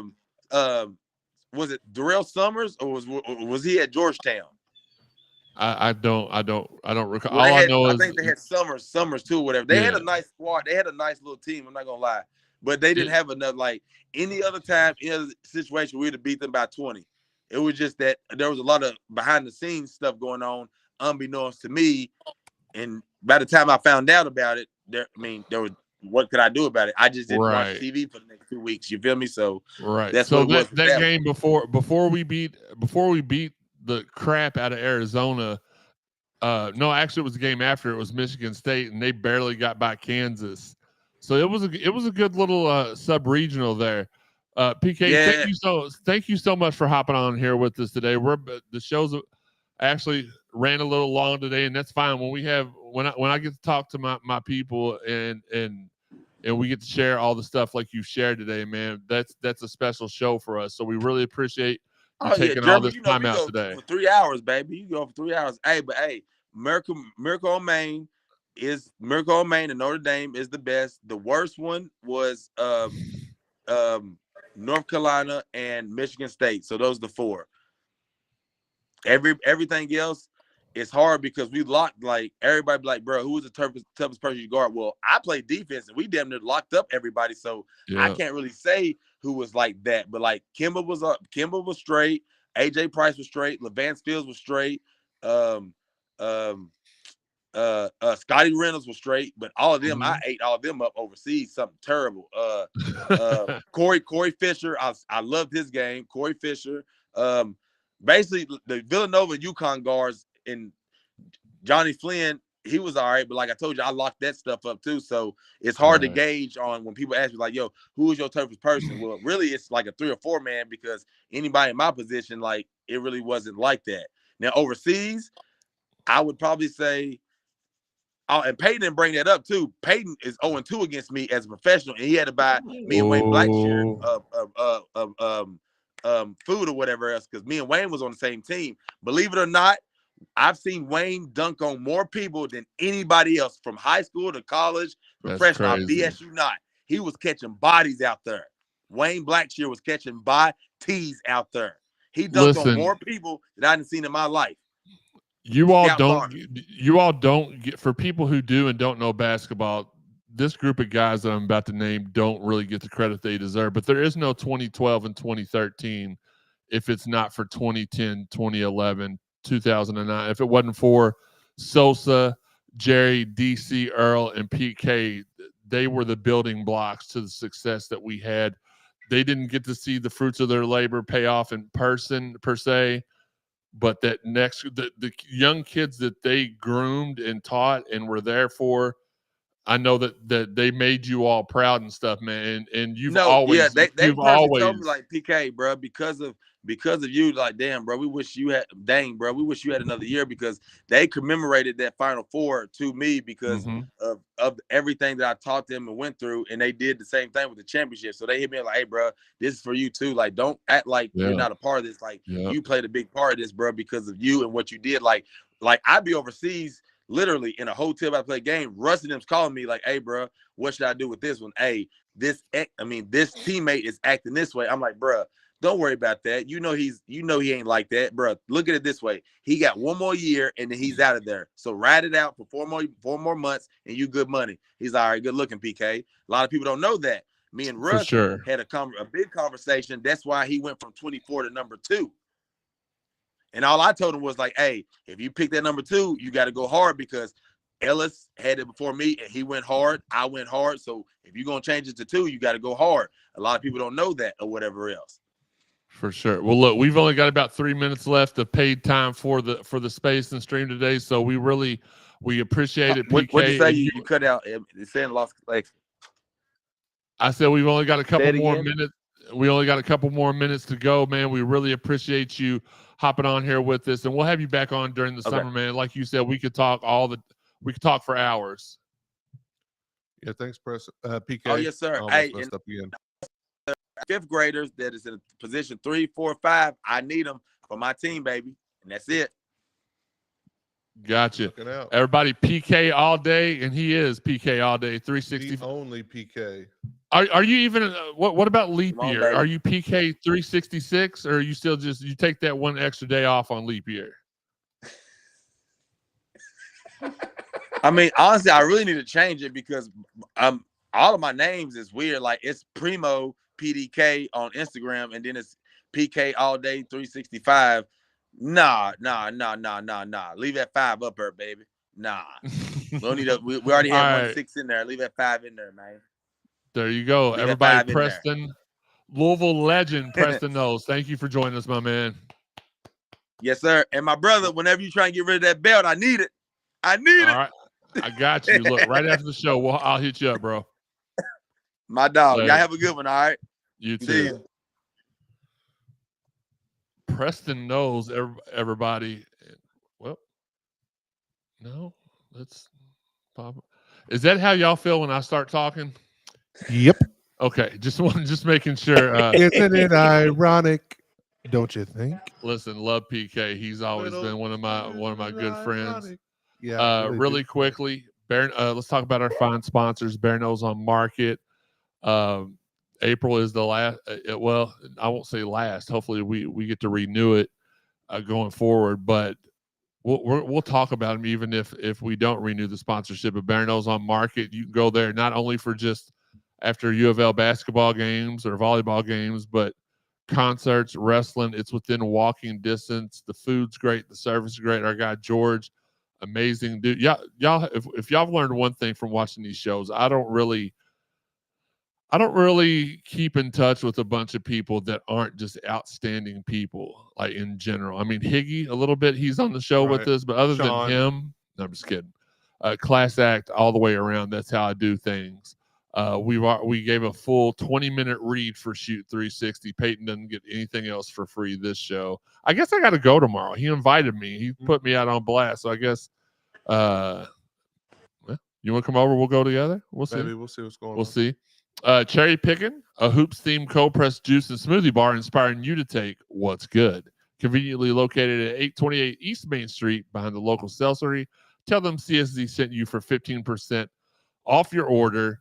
Fitness Market, our friends Chris and Sarah, they have there's no other way to put this. They have the best workout equipment, weights, treadmills, stationary bikes, ellipticals, rolling machines, whatever, e-bikes, whatever you want. They'll take care of you. Let them know I sent you. They may give you a little bit of a discount. We haven't worked that out yet, but they've been a sponsor for so long that you can say it don't make, Well, true. Well, here's the thing with Fitness Market. When we first started this partnership 5 years ago, I pretty much got a fully furnished basement full of gym equipment for a very, very low price. And they said, well, what do you want us to give you monthly? I said, no, you just keep giving me discounts on the equipment. You'll be a sponsor forever. So they don't actually give us anything, but the benefits I've got from their equipment has been so amazing. And just the name, you hear about it all the time. Fitness Market. Tell them that I sent you. Speaking of some of our favorite spots, Higgy, Four Pegs Beer Lounge, 1053 Goss Avenue. Do you know a couple of their specials they got going on right now? I do not, but be on the lookout. He's got some new sauces coming out soon on his lineup, along with a couple of different condiments as well. So Chris is doing some big things.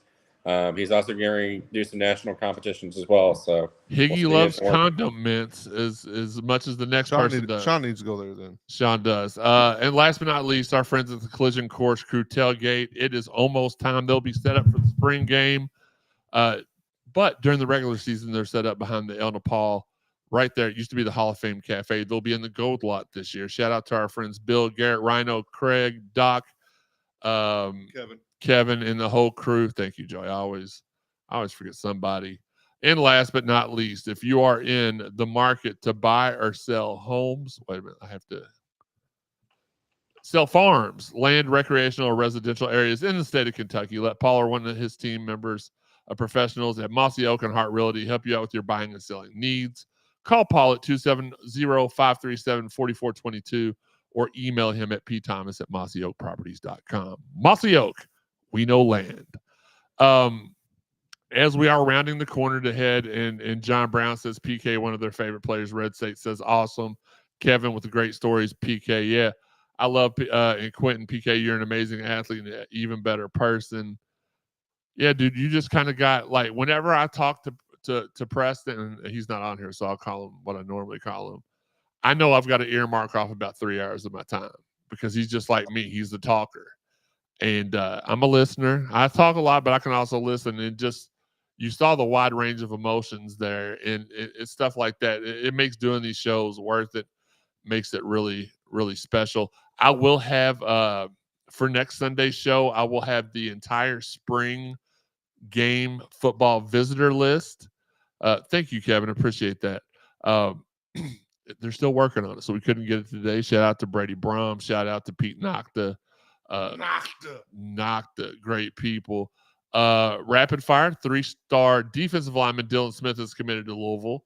The Ryle high school standout committed on Friday and is currently ranked as the 11th best player in the state of Kentucky, according to 247 Sports. Louisville softball pulled out a victory versus number 18 Florida State in walk-off fashion on Friday night, 5-4. Women's basketball player Kiki Jefferson officially entered her name in the WNBA draft. In track and field, Jalen Ulrich set 2 school records with 2 second-place finishes in the shot put at the Texas Relays. Both marks rank first in the ACC, fourth nationally, and automatically qualify her for this summer's USA Olympic trials. Congratulations, Jaden. And last but not least, baseball is up for the sweep today against number 18 NC State. My last check that I had, Card 7, Wolfpack 6. Cards look to be turning it around as we head into the meat of the ACC schedule. The issue is our bullpen has been putting teams back into games. This was a 7-3 game, I believe, in the 6th, and 7-4. It is the top of the 8th, and same score? 7-6. 7-6. Red State said, hold on. Sorry. Chad Brocky says, yeah, good dude was making me tear up. Yeah, Red State says it's like when you haven't seen a best friend for a long time and you have so much to catch up on, but a limited time to do so. Thank you, 55. Hey, look, again, I tell you all the time, I feel very blessed to have met people, and we're talking all the way from Asad Ali, whose dad was the greatest of all time, to the times I got to interact with, just people in Sam Madison, Rico Clark, Roman Oben, Dwan Wheat, J.O., Samardo, Cliff Rozier, Samaki Walker. I'm going to smack her. Just a whole bunch of different people. And even Preston, like in Nolan, Sydney, everybody. So I'm very, very happy to be able to bring those people to you all, for you all to talk to. That's a big segue into what we call it in the business. Big point of the Louisville live stream. Sign up for the Ravon Sports app. It's so easy to download it. Search for your favorite teams. Make Louisville your favorite team. And any time that a live stream is about to go up, or a live chat, they have Louisville chat rooms. Sign up for it. It's very easy. This week, Penny Boone, Colin Lacey will be on the show. Make sure you are supporting all of our photographers at cardinalsportszone.com. Jeff Nunn, TJ Barr, and Justin Kruger. Bar none, the best in the business.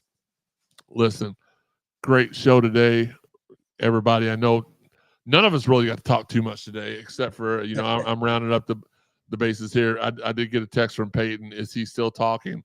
No. No. And Higgy wanted to ask another question, and I completely just ignored it. I was like, no, you're not asking another question. Love Preston to death. He is a great dude, but we only have so much time every week. This week, especially because it's WrestleMania Sunday. So we got about an hour before the pre-show comes on. Oh, never mind. That's the 400 degrees, not 4 o'clock. Yeah. So we're going to have a good time today, have some good food, have some good friends over. If Wes could ever get a car, then he could be over here watching it with us. But I digress. Joey's looking at me like, what are you talking about? I'm just saying. I'm watching that the Iowa Hawkeyes are up by 1 with 4 minutes to go. Okay. In the second quarter. In the national championship game. There you go. Listen, again, shout out to all of our fine sponsors. Bear Nose Fitness Market, The Collision Course, Four Peg Smokehouse, Cherry Picking, Shoot 360, Mossy Oaks. Why did I feel? Oh, Bear Nose on Market. I didn't say it correctly. Sometimes I say Bear Nose on Market and then forget the market and fitness. If you want to sponsor the podcast, it's very easy. In the bottom left-hand corner is the email address where you can contact me, and we'll get something set up. Social media, you can find that underneath Higgy, where you can find the Cardinal Sports Zone podcast everywhere. Underneath Wes is where you can find how you can donate to the show monetarily if you don't want to do the YouTube subscription, which we got about 15 subscribers to YouTube, and it's doing really well. I haven't had a lot of requests to do like the personal, because like with some of the tiers you get personal messages from any of the crew, but it's working really good. So do that if you want to. If not, you can also find us on Roku. If you have a Roku, go to kysports.co plus. That's the channel, kysports.co. You can find the Cardinal Sports Zone podcast there. $4.99 a month. Get you access to not only our podcast, but a bunch of different other shows and stuff and content. Our guy Tony out there, great dude to work with, work for. You can find the podcast on all the podcast avenues, over 130 in all: Apple, iTunes, Buzzsprout, Spotify, TuneIn, Google, Amazon, iHeart. Hit subscribe, like, plus heart if you think you're lonely now. Sean, whatever you want to hit, make sure you're following the podcast. You will also, if you follow us on YouTube and Facebook, get instant notifications anytime we go live. You know, our scheduled times are Sundays at 2 p.m. for now and Wednesdays at 7 p.m. with Live with 55, which just kind of was a mini Live with 55. Only Joey got to join with us, and we appreciate that. But put the notifications on. You'll get it. If we decide to go live on a Friday morning if Higgy wants to go live on a Friday morning from a donut shop, you'll get the notification and he'll get crumbs all over his shirt. It's a good time. I suggest you do that. If you haven't listened to all the prior episodes of the Cardinal Sports Zone podcast, then go back and check them all out. CardinalSportsZone.com, the place that I'll begin. Hit the podcast drop-down menu. Go to CSZ Podcast. You'll find it there. Check out our exclusives on CardinalSportsZone.com. Our guy Dalton Pence is getting back into the exclusives game, and that's one of the places that he really shines. So really excited about that. He'll be on Live with 55 with us this Tuesday at 7 p.m. Shout out to everybody out there that's sharing the podcast. We appreciate it. We appreciate you. And last but not least, shout out to our guys, Marcus Maven and Steve Rummage, doing the Lord's work Monday through Friday from 10 to noon on ESPN 93.9 The Ville. Gosh, man, stay tuned to our social media and subscribe to us on YouTube to be alerted anytime we go live. I know I kind of went through that already. Telling you all again, we prefer YouTube, and you can subscribe to it there. You can just hit the alerts. You'll get it anytime that we go live. Shout out to the 502 Circle, 502circle.com. Record week in raising donations, I believe. Our guy Rick Cooper put up $1 million match pledge this past week, and people have been going crazy. So join that. I mean, you can join for as low as you want. I think their lowest plan where you get benefits back, like shirts, stickers, special invites, is $25 a month. But you can donate whatever you can. Wes, can you tell everybody where people can find you on social media? Wes Keyes _CSZ on Twitter. Higgy?